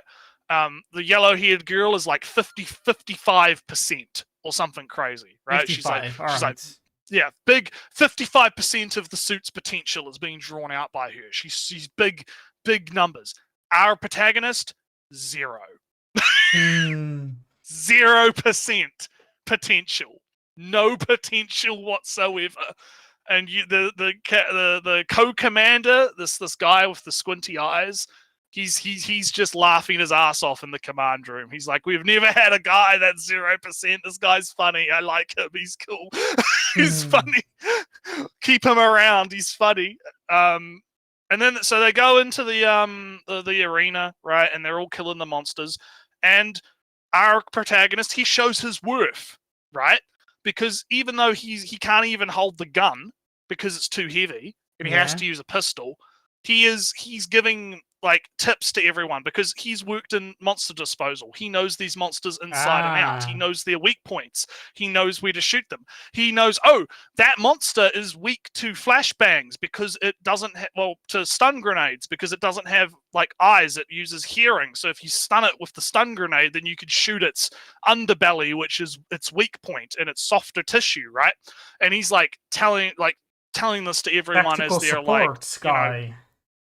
Yeah, he's being support guy, big support man. And everyone's kind of like, thanks, man, you're cool. Thanks, dude, that was awesome. Yeah. Meanwhile, you have yellow-haired girl who's just kind of rushing off on her own because she's big badass, right? She's like, I'm going to kill as many monsters as I can because I'm big boss. What is it? Gaslight gatekeep girl boss, right? Yeah. she's big girl boss, right? And she's running around killing all the monsters, trying to kill the big bad monsters, right?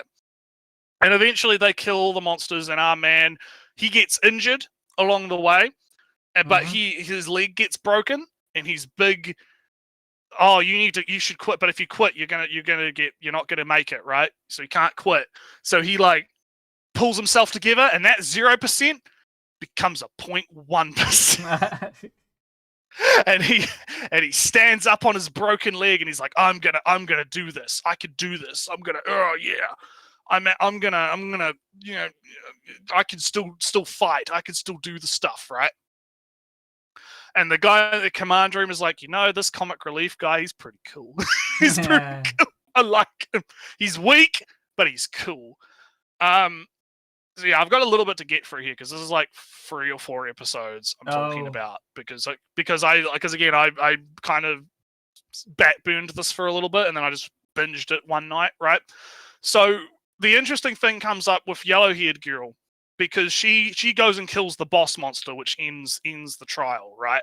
So she kills the big boss monster, but suddenly this other kaiju shows up. This other kaiju man. Ooh, unplanned. And yeah, and she's like, it's a nut. What's he doing here? I'll shoot at him, and she gets fucking destroyed. Ooh. Right?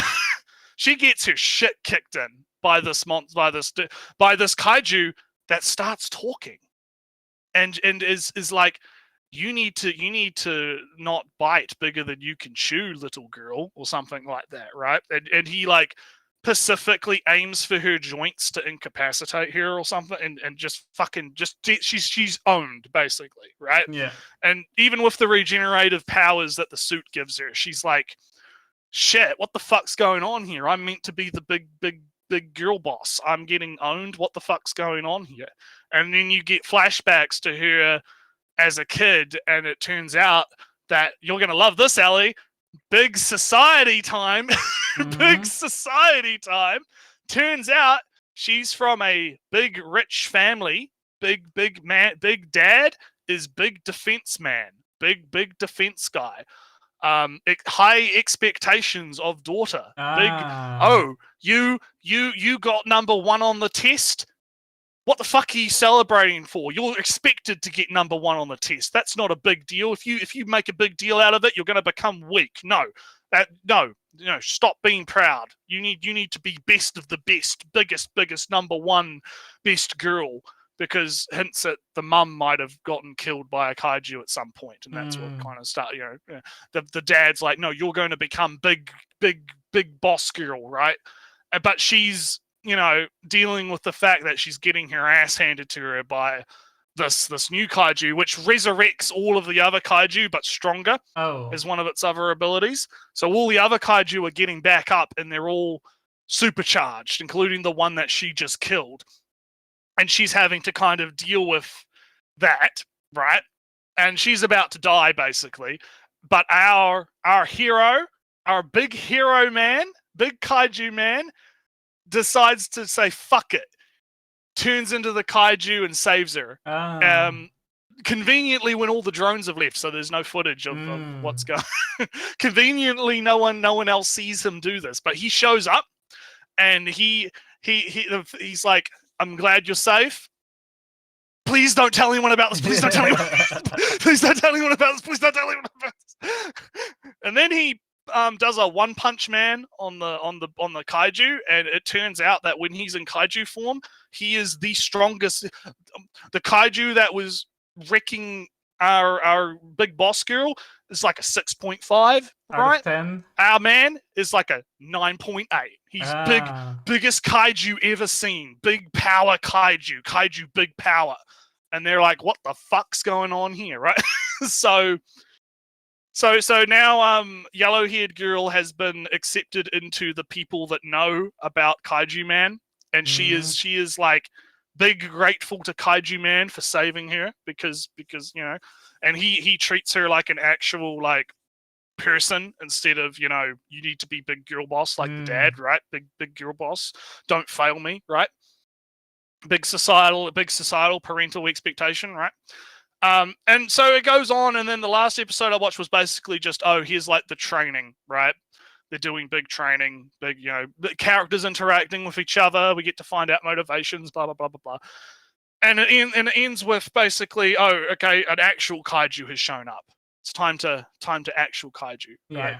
And it's fun. It's good. I like that it takes itself just seriously enough, but there's a lot of really funny humor because a lot of that humor stems from the fact that the guy's old and fat, and old fat man, weakest of the group. Funny, haha. He can't hold the gun. One of the good ones is like they're doing like a training session where they're having to shoot targets and stuff, right? And they're all like competing with each other for time, right? Like who could do it the fastest. And of course, our guy, he does it the slowest, but because he did it like 1 second faster than last time, he's like making a big deal out of it, celebrating, like, yeah, I did it. I'm improving. You fuck you. It's great. I like it. I really like it. I've been hearing a lot of people talking about it because it is kind of traditional shonen type, stuff, right? In a sense. Because a lot of people were hyping it up because the main character, he's in his 30s. He's not like other shonen protagonists, right? He's whatever. But I don't know about that. I think it does sort of fit into a typical shonen kind of formula where he's gonna have to get stronger over time in human form, right? And because he can't transform all the time, otherwise he's gonna get found out and put in the science lab, right? Big science dissection, right? So yeah, it's gonna be. I'm interested to see where it goes, and it has a banger OP. The OP is banger. I really like the OP. The animation for the OP reminds me of like a James Bond intro. Yeah, all the 3D CG stuff. It's quite. I have watched the OP, but it was in the context of best OP of the season, and then I still have to give it to Ranger Reject. Yeah, I agree. Ranger Reject's bad, but I do like it though. I do like the OP for Kaiju. Yeah. Because it's very yeah. It's very good. When you get the anime OC over the age of 50, people are still mad. Yeah. But no, it's good. It's good. I think Kaiju's going to be kind of I don't know if I'd say it's a sleeper hit of the season, but I think it's pretty good. I think it's pretty fun. It's a fun show. So anyway, what do we got next? You do one of yours because I've waffled on quite a bit. Yeah, so I'll talk about. I'll just pick girls band Cry because there is some development. Nina are a little bit, right. We are meeting the two last main characters.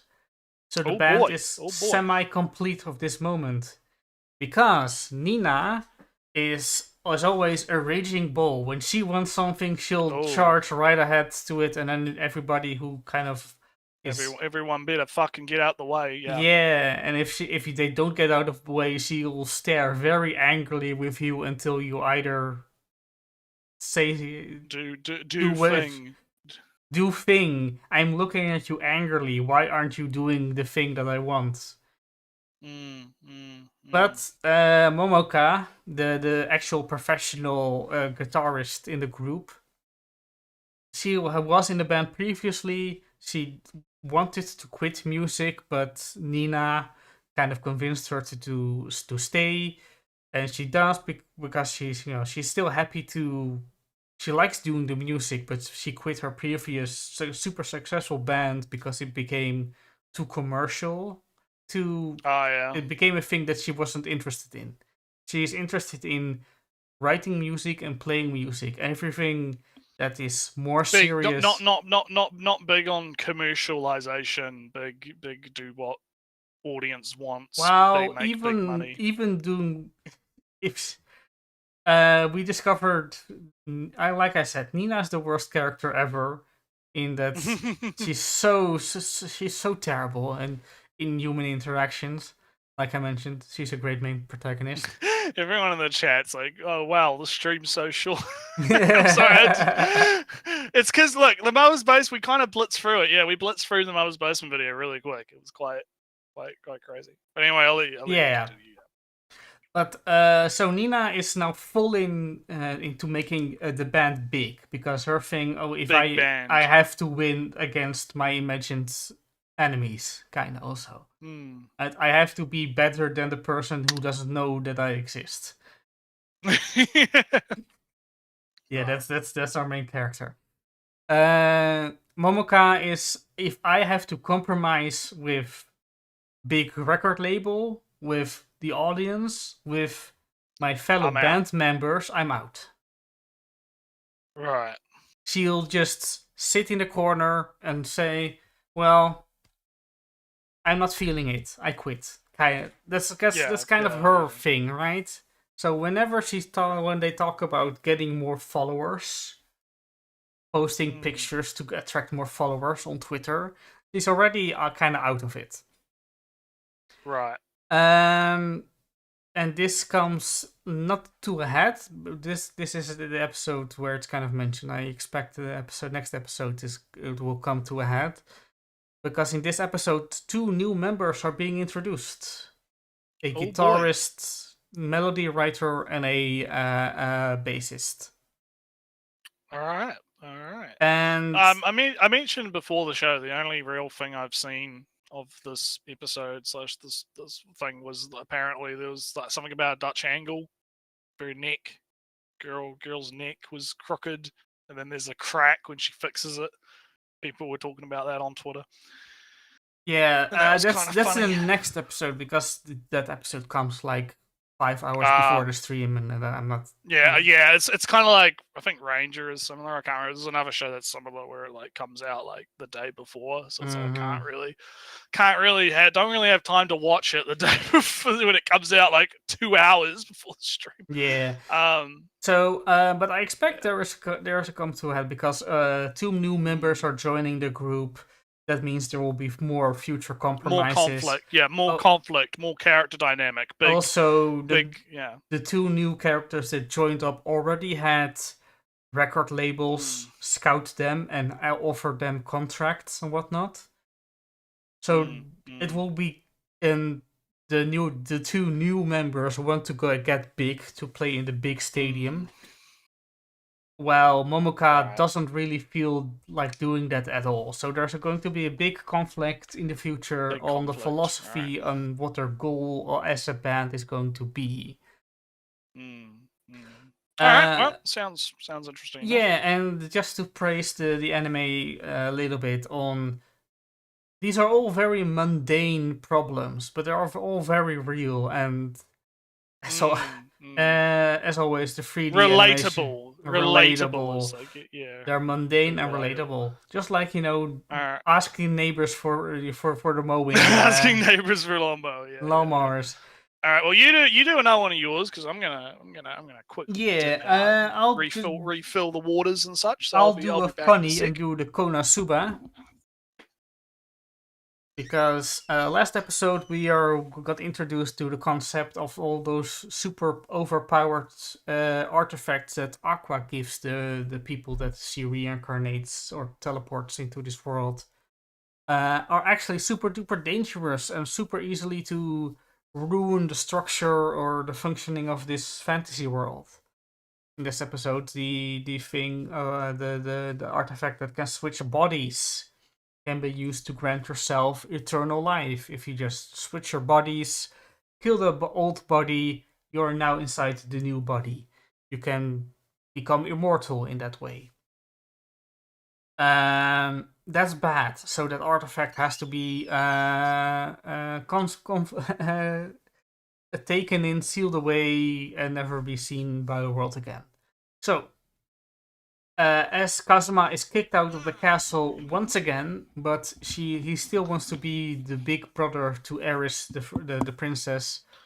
Well, he kind of has to give up on that goal, but he's going to steal that thing.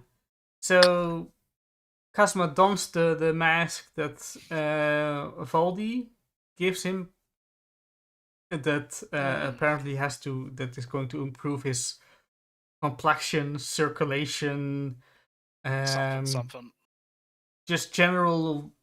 Your mother gives you the medicine that's made from a flower that grows by the road, and if you crush that flower and mix it into tea, that's good for your circulation. That kind of feeling of benefits. He wears the mask, and suddenly he acts a little bit more like that funny demon. And he can do neat stuff, but the crux is that... What the crux? Yeah, he steals the artifact, and he steals a ring from the princess. The ring is supposed to... The ring was to... The ring she would have given to her betrothed, and then would marry her. Kazuma has stolen the ring, therefore he would now be semi-betrothed to her, kinda. So, Darkness very seriously says, Kazuma, don't tell anybody, don't show anybody, don't leave it anywhere where anybody could ever see it ever. Keep it, die with it, take it to the grave. Never, ever, ever let anybody ever know it in the history of this world. Oh no. So when Kazuma then goes into the throne room and everybody talks about this mysterious thief who was super duper cool, and maybe they were only there to protect the princess by taking such a dangerous artifact away. So maybe that thief is actually kind of cool and neat and whatnot. Kazuma thinks to himself, you know what? I want them to know that I am that thief. Let me just show that. I'm going to take out that ring. No. Let me take out that ring, and then Darkness stops him. God. So yeah, funny fun times. It's one joke. It's Konosuba. It's full of these jokes. Just Kazuma. Yeah. Oh, they are talking about that super cool thief, but that's me. Let me prove that I'm that thief by showing the thing that will get me killed. lovely, funny all around. beautiful. Yeah, good stuff. Let's do one together. Let's do Mushoku Tensei. Yeah, because we are at the turning point. The turning point has arrived. Yeah. We have arrived. And that turning point is, does Rudy go to save his mum because of the letter that says they need help? Mm-hmm. Does he stay because Selfie is preggers? And because the man god says so. Well, the man god's a bit of a fuckwit. So yes. Because the man god is like, well, I mean, you're gonna regret it either way. So well, he says that, but he really wants him to stay, right? His plan. Yeah, he wants him to stay. He's like, I want you to stay, but if you stay, you're probably gonna regret it as well. But I also really want you to stay. Well, all right. This is about Man God, right? The last 5 minutes or so of the episode, or a little bit more maybe. The Man God has plans. He always had plans. He's got his own machinations going on. And those machinations require Rudy to stay here. And he's really he kind of pretends that it's fine if he leaves, but it really isn't. No. I think he gives up. He says that yes, you'll be regret if you stay, but it will be so much better if you do. He's just giving Rudy is from, yes, you're not wrong, but you'll regret it more if you go. Yeah. There's some pushing going on there. There was also the thing that he's like, you know those two beast girls that you've been hanging out with. You should knock one of them up. Yeah. You should fuck one of them next time they're in heat. And it's kind of like, and Rudy's kind of like, I don't know about that one. I feel, right, this is anime only watchers that we are, that the man god's goal is to have for Rudy to have many children, because the only Rudy was able to have children because he had his erectile dysfunction fixed by Sylphie. And now he has a child with Sylphie, which the man god mentioned as a good thing. So man god's goal is Rudy big kids. Kids. So, but why does man god want Rudy to have children? Maybe they also have a lot of money. Question. So, well, I allow me to do, because I remember when Dragon God Man, right, punches Rudy in the chest and kills him, right? He mentions that you're not meant to be here, right? You're not. There wasn't meant to be a son, right?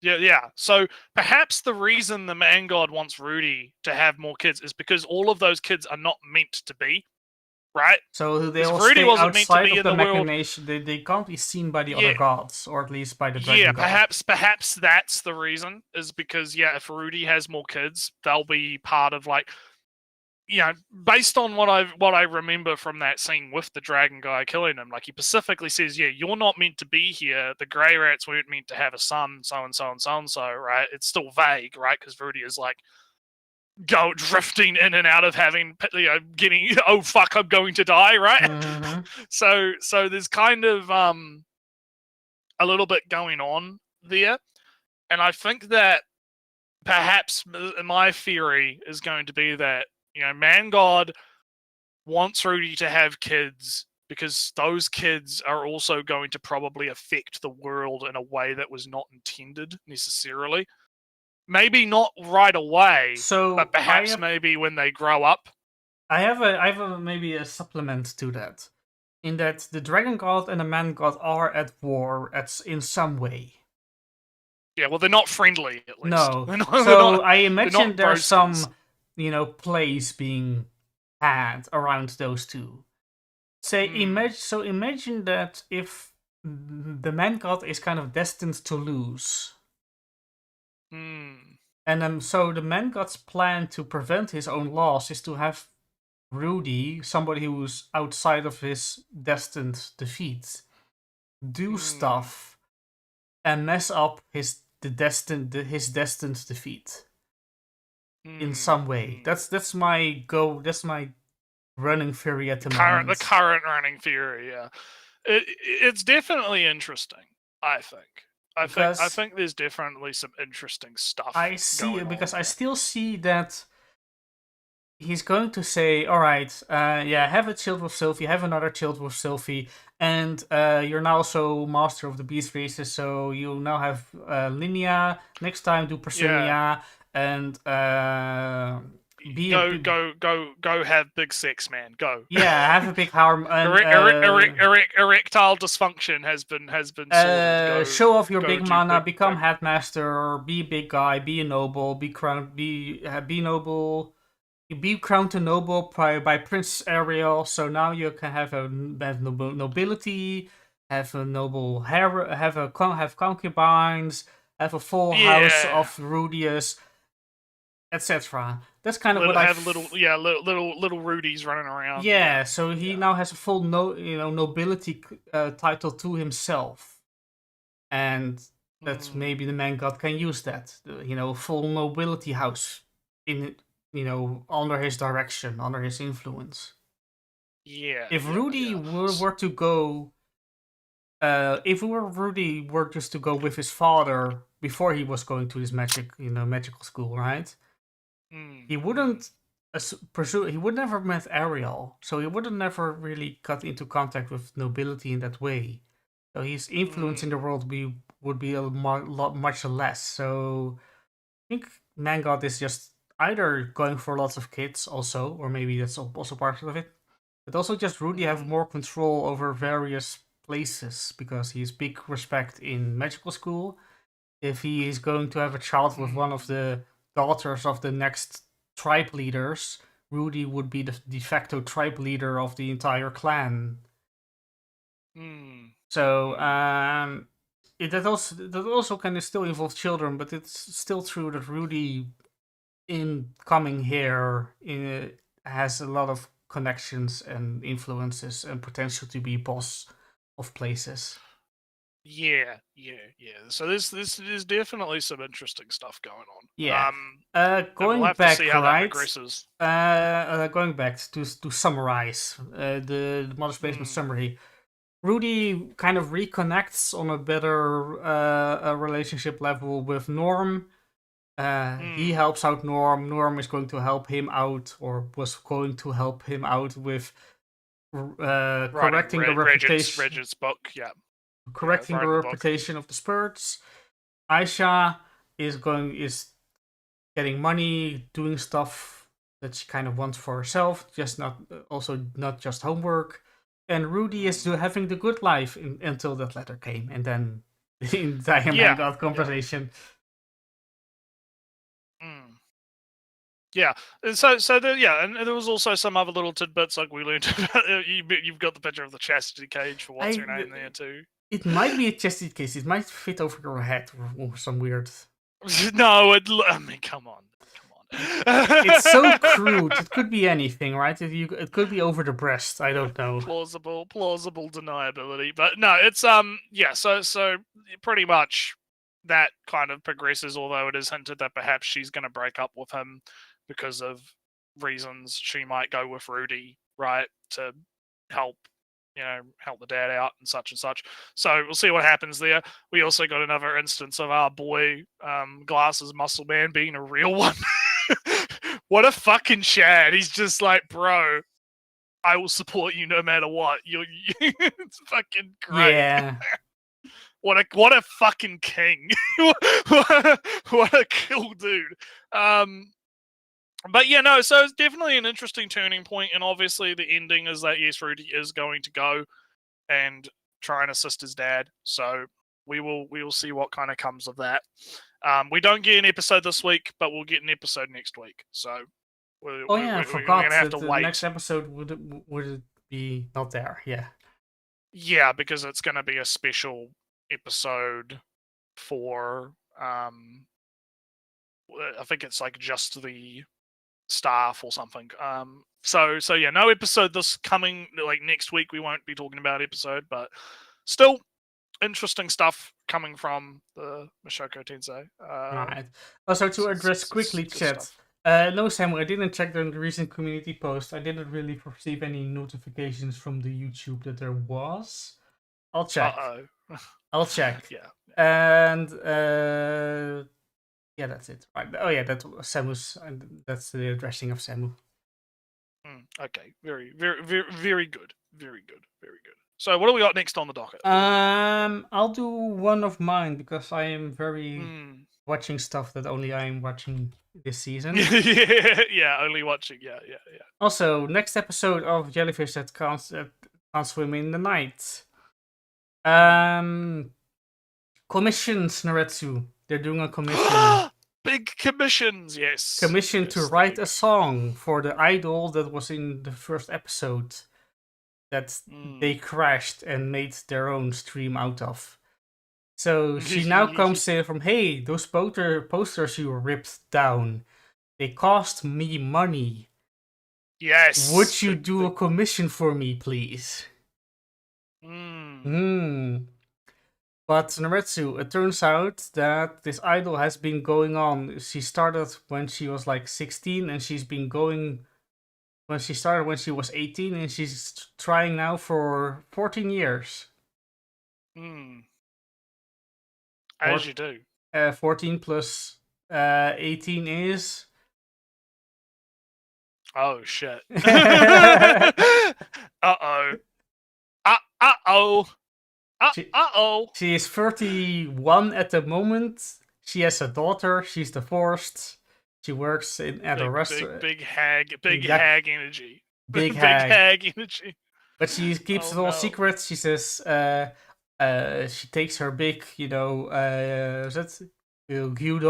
Even with enough pressure, you can revive even a dying star. That's the thing, Naretsu.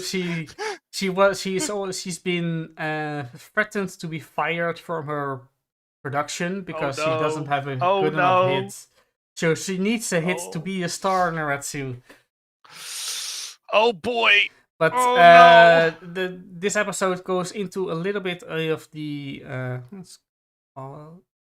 no, sorry, I saw something odd in the image. Never mind. She has a full dish in front of her. She takes the salad. She takes a picture of the salad. She posts a picture of the salad on the Twitter that says, "I'm on a diet," and then she puts the phone down and eats the big meat. This big fatty meat. She walks by a fitness center. Good. She takes a picture. She says, "I'm going to get a six-pack," and so she walks off. Yeah. She posts a picture of the train station. She says, "I'm going on the leisurely train station to see the countryside. I'm going to have fun." She goes home. Oh, that's good. That's good. And then she goes home to her child because she's a mother.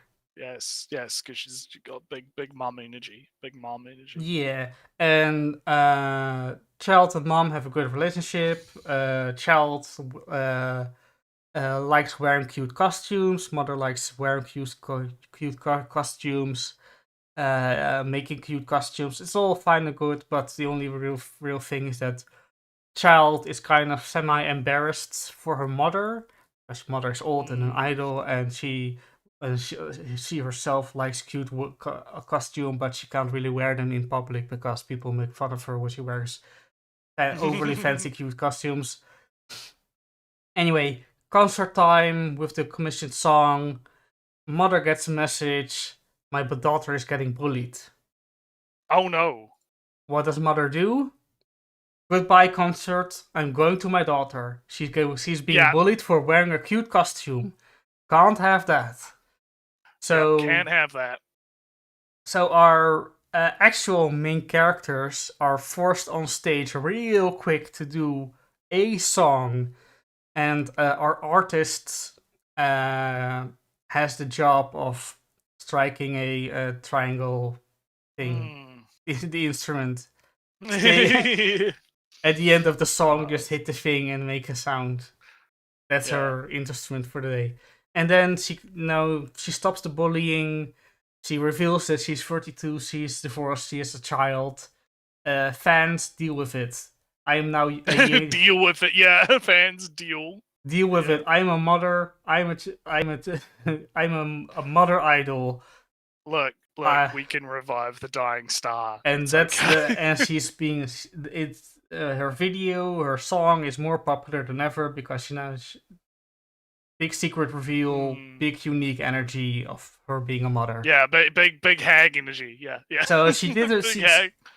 So you did her contest. She involves her daughter with the social media. That might not be the smartest idea in real life, but in this case, it works out because it's a happy ending.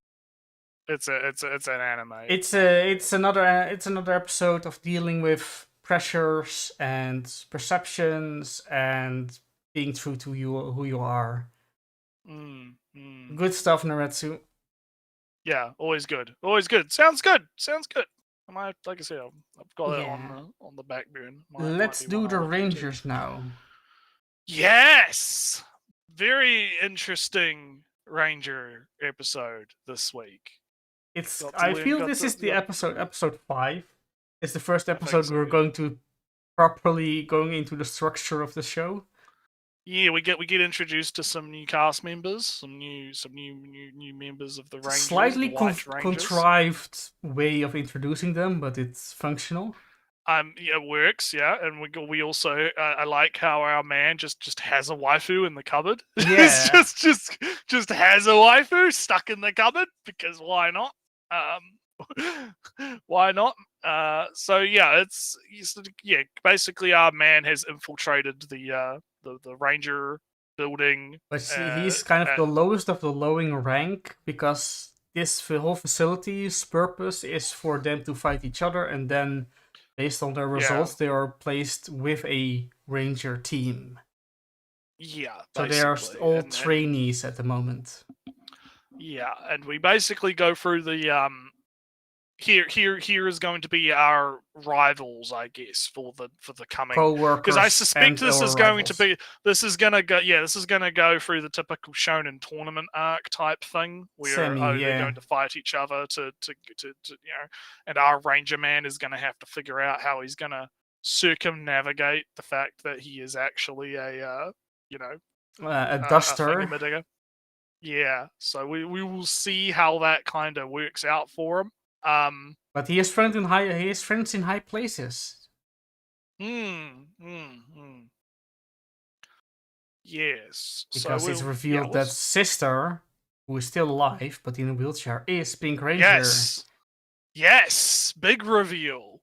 I kind of saw it coming when she had like the Pink Ranger uniform on, in a sense. But I think it is definitely interesting how, she shows up. And the comedy of this episode was also really good, where he's constantly trying to stop the other girl from murdering everyone. No, we have to play. Wait. We're going to take over the world, but we have to wait. Right? And doing that kind of stuff. It was quite interesting. So yes, we will see how we progress. Yeah, there's a lot of setup. There's 7 new characters at minimum introduced. There's new stakes, new dynamics, new reveals, and there's a small line in that the goal of the evil organization is to take back the Earth, so they can live as they want. So apparently the goal of the evil organization wasn't to take over the world outright, it's to take back the Earth so they can live in freely. So apparently there's some interesting lore going on there. It's interesting. It's very it's hard to say a little bit more, I feel, because it's still all set up. Yeah, we don't have like all the pieces to the puzzle for this new arc, at least. Except that apparently being a ranger allows you to get over having your legs crushed and being in a wheelchair. Yeah, well, I mean, we did being a see that. keeper. And we did see that. Red Ranger had like super strength and such. So I guess there is probably some stuff going on there. Yeah, I that do think we'll that see. being a ranger of sufficient rank grants you some abilities, like blue Mm, socially anxious guy could drip acid and from his body, so that's a yeah. thing. So apparently, being if Pink Ranger doesn't use her powers, she's in a wheelchair, can't walk. If she is actively Mm, using her powers, then she can do all the supernatural power running, smashing stuff. thing. Yeah. And there's going to be some interesting play there because obviously our man is disguised as the brother. So there's going to have to be some Oh, interesting I don't think conflict she coming with won't that. show up for a while. Maybe not. No. Oh yeah, No. We'll see how it just to goes. go back, I predicted at the end of episode 4, I believe. Is this episode 6 or was it the end of episode 3? It's one of them. Whatever. It's one of them. The episode where Fighter D died. I said I don't expect him to come back for like 2 episodes at minimum. And then he came back right the next episode. I heard that they skipped like an entire arc between him dying and coming back. So I was right in story sense, but the anime decided to skip some arc, an arc. Yeah. All right. Well, like I said, we'll see kind of how it plays out. Yeah. So Naretsu, talk about Blue Archive. Yeah, we got introduced to the Gehenna girls this week. So the prefect team, and we had big fights between the prefect team and the Abydos Full Closer Task Force because they're protecting Problem Solver. Because Problem Solver, you blew up ramen shop. We need you to. Basically, it's kind of like we have beef with you first. We have beef with you first. So you're not going back to Gehenna until we're done with you, basically. And so yes, big fights. The Gehenna students kind of overstep their bounds, and there's some talk of like, oh, why are you doing hostile actions in a different school, starting a war, so and so. Right, that kind of stuff. Apparently, you might like this. There was an interesting mistranslation with this episode with the blue-haired girl, apparently, and there were people memeing about it on Twitter because there's a point where she like says, I can't remember quite exactly what it was. I might have to go find it, but there was something along the lines of she says something in Japanese, but then when they translated it to Korean, it made it sound like she's saying, "We're going to have sex with you." Or something like that when it was translated into Korean. And so people were memeing about that on Twitter. It was quite funny. Still don't have official English subs yet, so we're going off the off whatever subs are on a certain cat website. But so I didn't notice that in that, but apparently in the Korean subtitles there was a bit of a fuck up that people were having a fun time with. So so big fights happen. It was all very nice. It was quite well animated. It was quite a fun time, and it kind of culminates with you have Hoshino and Hina. I believe her name's Hina, the girl with the two lollies. The two lollies confront one another, and there's some interesting play that happens here because Hoshino is hiding stuff. There's more going on in the background with Hoshino, right? Because the silver-haired girl is like, she used to be an intelligence officer, and now she's part of the prefect team, and she knows about Hoshino, and she's like, I know about your past. You're different from what I remember in the logs or whatever. And Hoshino is just kind of playing it off and being coy, right? And whatever's going on, Hina is kind of like, yeah, we should probably take the L here. Let's not push this any further, right? So there's some stuff going on that we're not kind of privy to, and Hina's ending remark before she leaves is to give a bit of intel to our sensei here and say, hey, Kaiser Corp is doing some stuff. They're doing some stuff in the desert. You should go into the desert and have a look at the desert. All right? right. Yeah, something's going on in the desert, right? That's all I can help you with, right? Because Hina, fast forwarding a little bit, Hina is on the level. She's a good girl. She wants to do right thing, but prefect team regulation so and so stuff gets in the way sometimes. But she is on the level, right? But there is a lot of interesting stuff with Hoshino, right? And I believe it comes from stuff that happened pre senseis, or like because Hoshino's a third year student, right? So it's stuff that happened like at least in her first and second year at Abydos, right? And supposedly she's this big badass, even though she acts like an Oji-san, tired all the time, sleeping everywhere, doing stuff, may or may not be doing stuff in the background, who knows? She was away this entire arc, right? Mini arc. No combat from her. So there's some. Yeah, I like that they drop these little kind of like, hey, there's some background stuff here. There's some lore here. Like this history between Hoshino and some of these other schools. That might be why Hoshino doesn't want to like ask the schools for help, and why the other schools might be hesitant to help. Right. So there's some stuff going on. But other than that, it was pretty good. It was a good episode. We got to see the girls in action. There was some good animation. There was some fun times. So that's about all there really is to say. Really, it was fun. Yeah. So yeah. I am going to quickly go through Spice and Wolf. I didn't update the images at all because I'm not going to mention it really. I caught up again. They mentioned they said the thing right, so they said Spice and Wolf. Spice and Wolf? Yeah. Yes. And the story continues. I can just say, it's just like I remember. It's just as good. It's just with some fancier animation techniques, some better soft lighting, and whatnot. Yeah, different gradients, different stuff. I did see the transformation sequence was going viral on the Twatters. Yeah. So I was seeing that, and that was quite nice. So, but be assured that even though I won't mention it at all, Spice and Wolf will very likely remain as good as it's been for the past 5 episodes.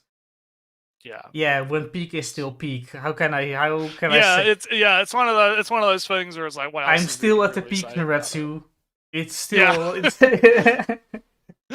yeah. It's kind of like me with with Blue Archive, right? Like, there's only so much I can really say about it, right? Like, it's one of those things where it's like it's difficult to talk about it when you don't, because there's a lot of context that I know about what's coming in Blue Archive that I can't really talk about because it's not relevant to that particular episode, but I want to talk about because it's interesting, right? So it's kind of like I have to wait. Might be kind of the same thing here, where it's kind of like, yeah, if you know Spice and Wolf, you already know what's going to happen, and it's just a matter of reiterating, it's new Spice and Wolf. It looks different. It looks, slightly better or worse depending on your inclination, right?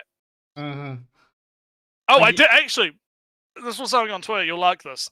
So there was this like tech guy who works at Google or something, right? Yeah. And he followed the Spice and Wolf Twitter account, and there was this other Twitter account that like apparently it's dedicated to like alerting people to when big tech people like follow other accounts or something. I think it was like for political reasons or whatever. So the guy like quote tweeted when that account tweeted that he followed the Spice and Wolf thing, and he made a tweet that was like, I'm loving the fact that I get to imagine that a whole bunch of dumbass like lefty people that are following this account to see when someone follows a wrong thinker have just been gotten a push notification about the fact that I watched Spice and Wolf. or something like that. It was funny. It was a funny tweet. Everybody wins. Everybody wins. Yeah, it was great. I might have to go find it because it was quite funny. I'll have a look. So if I'm looking at my list correctly, there's only one show left to talk about. Oh, is there? Oh, and that's Seven Prince. Yes. So have you caught up on the Seven Prince? I have caught up, and I haven't had any images of the previous episodes. It's all episode. It's all the most recent one. So the most recent, yeah, indeed, at least. So I'll let you go first. What do you? So I am slightly disappointed that the problems were fixed so quickly. It's in the nature of Seven's Prince. But I would like it like a half episode longer, please. Just have the prince go back to his castle for 10 minutes and then figure it out instead of on the spot. Yeah, maybe we need to slow down a little bit. We got to slow it just a little Lloyd, bit. Yeah, just a little bit. But all the Assassin League's characters are fun. The guy that can twist around, the guy whose every word becomes truth, manifests in reality. Becomes law, yeah. Very cool. Guy and the other two were kind of less interesting. Guy that makes spider threads on his body. The girl that stabs herself and then get hurt by it in the same place and manner. Yeah, and their reactions when their problems were fixed were gratitude and relief and Lloyd, big, and also of course you can't forget that Lloyd was having the time of his fucking life. Yeah, fighting them. Pantsless as well. He's having the time of his life fucking fighting them. I'm going to Noretsu. Lloyd is the biggest whore in anime to have ever existed. He's a big slut. He is a big slut. I said like last week that he's a bigger slut than the elves fighting an orc or something. But yeah. He's got that big slut energy. The biggest ever. I don't think bigger than any character in Gushing Over Magical Girls. Bigger than any in interspecies reviewers. He sees fun magic that can hurt him, and he's just like the pre-cum just starts dripping. Giant drips of pre-cum just coming out on the spot. On the spot when he sees it, and continuously as he experiences it, non-stop. Just fucking he's ready. He's ready to go. Just all the time. Whenever magic. So don't look at his feet. It's a continuous stream. He's so terrible in that sense. But it's great. It's great though. It's fucking hilarious. So because that was the big fight where they're fighting and he's working out their powers and what they do, and he's like, he's like, man, this is so cool. You're all so cool. Oh. And I very much like the guy whose words manifest in that. Yeah. He's so happy. He's so happy. He's like, I can speak now. I can speak. Oh man. So essentially the general TLDR is we meet the Assassin's Guild and they kind of go through their story. I like one of the funny comedic things is they're telling the backstory and Lloyd is just like, I don't care. Yeah. You don't have to. Please, I don't care. And then the guy's like, and then Lloyd's like, wait, maybe I could learn something about your magic. Keep going. and then he's like, I didn't learn anything. Terrible. He's all sad. But oh wait, maybe if we go over there, I might learn something. Yeah. Oh, we should go track down the other guy, the teleporting man. Yeah, we'll go do that. Teleporting is cool. Let's learn about that. And that is possibly going to start a war because the other characters think that Lloyd's been kidnapped or something. And stripped naked. And sticky clothing, sticky substance on his the clothing. His underwear, his briefs. being covered in a sticky fluid. And you've got the brother and the maid. It's just like, Let's it's go. time for violence. It's time for violence. Yeah, because I forgot to mention, right? There's one fun lore bit in that the Lloyd sees a guy that can speak that manifests words, and says, "This is the precursor to incantations," and that's a little bit of lore. Was interesting lore. Yes, your words manifesting in reality is an incantation kind of deal. So his curse being a precursor to incantation, being a precursor to practical magic is interesting lore bit. And like in the previous episodes, there was already tensions and build up and weapon production going on in preparation of a war with the place that Lloyd. You got hints that there was some war prep happening. But now Lloyd is going to the place that was antagonistic to the royal palace. So now and now it's assumed that he's been kidnapped by the enemy. So now they just, all right, let's go to war. They yeah. But I love the bit where it's like the blacksmith brother is like, no, calm down. We don't need to start a war. Maybe we could solve this, via democratically. Diplomacy, big diplomacy. Let's not be too hasty. And the second prince or first prince brother is like, you know what? You're right. We should just. And then the maid brings out the sticky clothing and explains, and they're just like, no, violence. Violence time. It's time for violence. Yeah. It's good. I love this show. It's so fucking fun, right? It's so fun. I do agree with you that Lloyd is definitely OP, right? He solves the problems a bit too quick, right? Well, I don't mind. Like the previous episodes, I don't mind. Yeah, I don't mind it. I can see how that could be a problem for some people, right? Because it's obviously a very it's not like a One Punch Man kind of thing, but it is definitely you kind of know where things are going in a sense.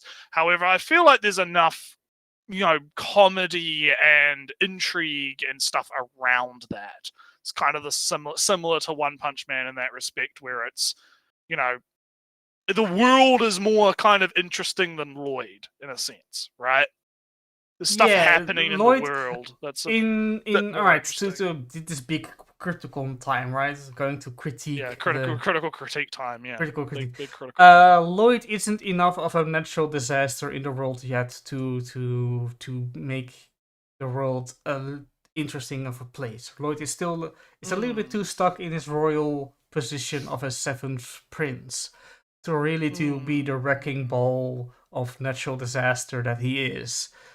That kind of feels that that hampers his ability to be as funny as he can be. Outside of that, yes, he's the biggest horror to ever grace TV ever. That's funny, but I don't mind him solving the problems very quickly.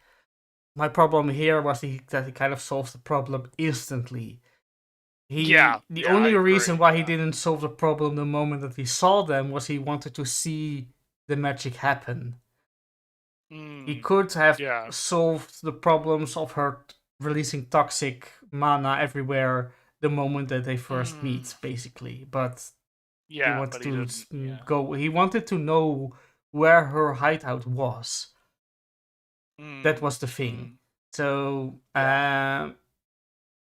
if he was forced back or knocked out or bound up, and then they had their speech, told their backstory, and they were discussing what they're going to do, and then he just broke free and punched them, and then the problem was fixed, I think I would be a little bit more happy about it, because there would be a little bit of, all right, fight, captured, he let himself be captured, all right, tell the tragic backstory. I can believe that in the time that he is hearing a story that he doesn't really want to listen to anyway, he can think up a magical solution that fixes their problem. Here it was, like I said again, a little bit too instantly. And of course, this is what I feel like is a light novel adaptation. I am thinking that there's a lot of exposition in internal monologue that was skipped over. Yeah, maybe, in between. maybe. I feel at least this is a light novel adaptation. Let me just look it up real quickly as you are going to say something. Quick fact check. Quick. Say Ellie something, fact check. Naretsu. I found that tweet and I put it in the chat for you to bring up later after you're done. But I like Seventh Prince. I think it's definitely one of my favorite shows of the season, specifically because of the humor and the fact that it's got a lot of good fan service in it, and the fan service really fits with the theme and the overall vibe of it. I've been very much enjoying my time watching it, and I await every episode when it comes out. It's a bit of a sleeper hit of the season, I think. It's got a lot of fun. There's a lot of fun stuff going on with it. It's good to have a show sometimes that's not super serial, big society commentary, big message, big deep meaning, right? It's just kind of like, this is fun, So you get to laugh at Lloyd being a slut, right? You get to laugh at the funny stuff. You get to see the maid girl be a overprotective maid who really wants Lloyd, right? Yeah. Also, I found out Naretsu. I found out very quickly, but I wanted to let you talk. It is a web novel from Sosetsu ka ni Naro that got explains that got picked up by Koshansha. I'm saying that wrong. Let me say correctly. Something. Kodansha, which I assume is just Kadokawa again, as always. Maybe, web novel, light novel, anime, as the reason as the normally. So maybe goes. there was a bit more going on there than was Yeah. depicted. But anyway, I think that pretty much does it. I don't think there's much else to say about it. If you want to quickly bring up, because it turns out it was a guy from Oculus apparently. Oh yeah, I saw it. Technology enthusiast, writer and modeler, founder of Mod Retro at Oculus VR and some other tech thing, keeping American superheroes safe with anonymous systems. And the tweet is big tech alert. This guy started following Spice and Wolf, and he quote tweets that, and he says, "I love how a bunch of Twitter communists are now being subjected to push notifications regarding whatever seasonal anime I am currently watching." And then he posts the funny gif of Hollow underneath it. 9 seconds. So yeah, it's. I thought it was a funny tweet. I thought it was funny, the idea that you have all these snooty tech bros following an account. That Paul Morlucky was once the cool guy that made the Oculus Rift, the first VR stuff. But I remember him getting weird later, and him talking about. Well, I don't know. I don't know any of that nonsense. I just found the interaction funny. That's all. Yeah, there he is. There he is. Yeah, I just thought it was funny because it's like you have this a Twitter account literally dedicated to like, oh, this big tech guy followed this thing, and it's like, oh, they're all gonna get push alerts about the fact that he's following Spice and Wolf. Oh yeah.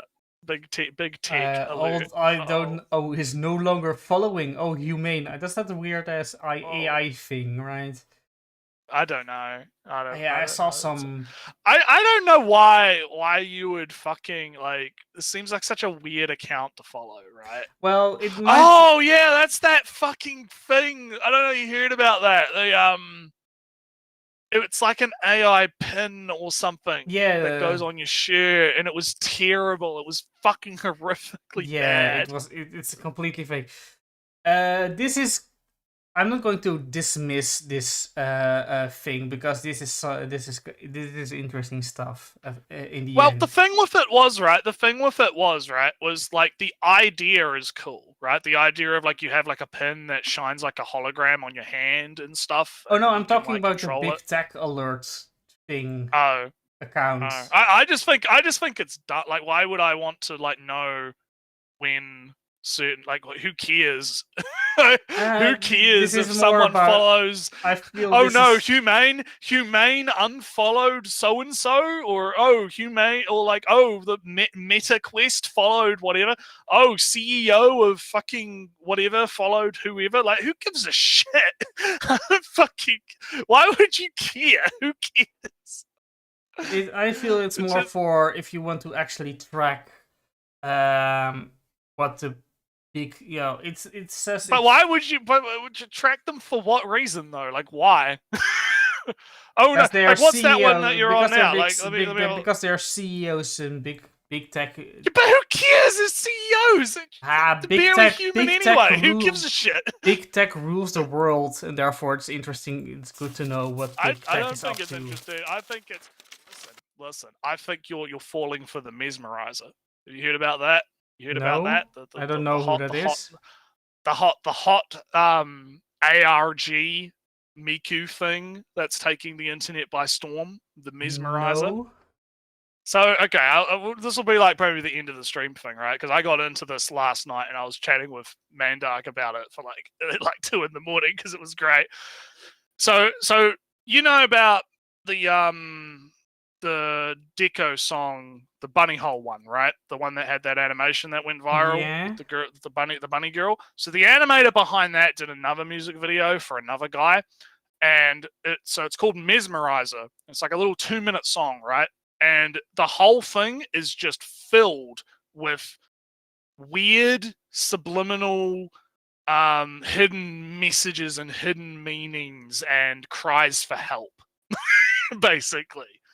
And the song is about like the idea that we're all being hypnotized, we're becoming numb to the real world. Blue pill versus red pill. What Miku is the blue pill, and Tanto, I think her name, is the red girl. She's like the red pill. She's like trying to hold on to her humanity and her. She's trying not to be hypnotized, right? Throughout the song, and she's like crying for help and trying for all these different messages. Like, she does sign language and Morse code and all this stuff to talk. And people have been analyzing and dissecting it and finding all these like hidden, like, different things. The animator themselves have been posting like things on Twitter, which are like they've been posting things on Twitter which are like these different little images that have hidden meanings in them. If you adjust the brightness and stuff, there's hidden messages in the words. Sounds like a lot of work. It's fun. No, it's fun. It's fun. It's ARG stuff. It's like there's this like overarching like storyline going on here, and I hope they continue it because it's actually really interesting. And it's fun internet shit, right? And I mentioned on Twitter, because I talked about this on Twitter, right? It's something that a lot of analog horror misses. They miss this, like, they play their cards too early, right? The scare comes too quick, right? With this, it's a lot more of a slow burn, right? You have to pay attention, but like, you feel that there's something wrong. There's something weird going on here, right? And that feeling of uneasiness and dread kind of sets in because you're thinking, oh, she's clearly asking something uncomfortable, right? About what's going on. And I think a lot of modern internet horror kind of misses that in a sense. So yeah. It's interesting stuff. So what have you got for us? You've brought something up here. We've got Hololive news. What do we got? Oh, I've lost you. You're quiet. Oh, I was silent. I was letting you read. Oh no, because I don't know why you've brought this up. I don't know what it is. All right, I'm going to read it then. Think about the fact that every day people lose around 100 hairs, meaning that hundreds of my hairs are on the ground somewhere in Japan. JP Jailbirds, apparently fan name. It's time to find and collect. Oh, I love VTubers. Did you see the there was a clip going around of one of the Regloss girls, and it was a Blue Gamer, and she's talking about the thumbnail is really misleading because she's talking about R18 fan art, right? And there's something that bugs her about the R18 fan art, right? And she's like, and it's presented as like you'd think that it would be like, oh, she's mad about R-rating fan art existing or whatever. But no, Allie, do you want to know what the real thing that bugs her is? Breast's not big enough. The fact that people keep drawing her with body hair. Oh. When she specifically said, she specifically is like, no, when I was 15, I had full body hair removal from the fucking eyebrows down, right? You can stop drawing me with bush. Stop it. I don't like it. You must draw me clean shaven. It's great. It's a great clip. It's really funny. Yeah, this is completely unrelated again. But there was an article that I saw, something like Studio Trigger boss Imishima said... Oh, yeah, I saw that. Yeah, the fan service. No. Life or death. No, the other thing. Says that Kill la Kill could never be made today. And do you know the reason why? Well, it's the same. It's the same difference, I guess. The same.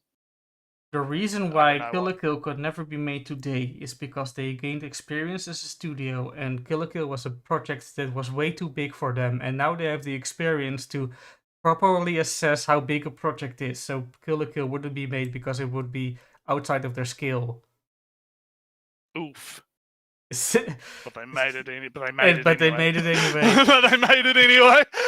Because they were That's some dumb clickbait article. Kill la Kill could never be made today because now they have the experience and can probably assess the scale of a project before they start it.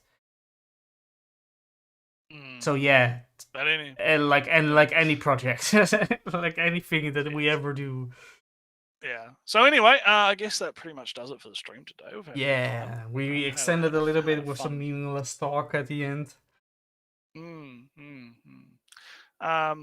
Yeah. So anyway, I guess we'll catch you guys next time. Yeah. Later. Bye. Goodbye. I'm going to check that.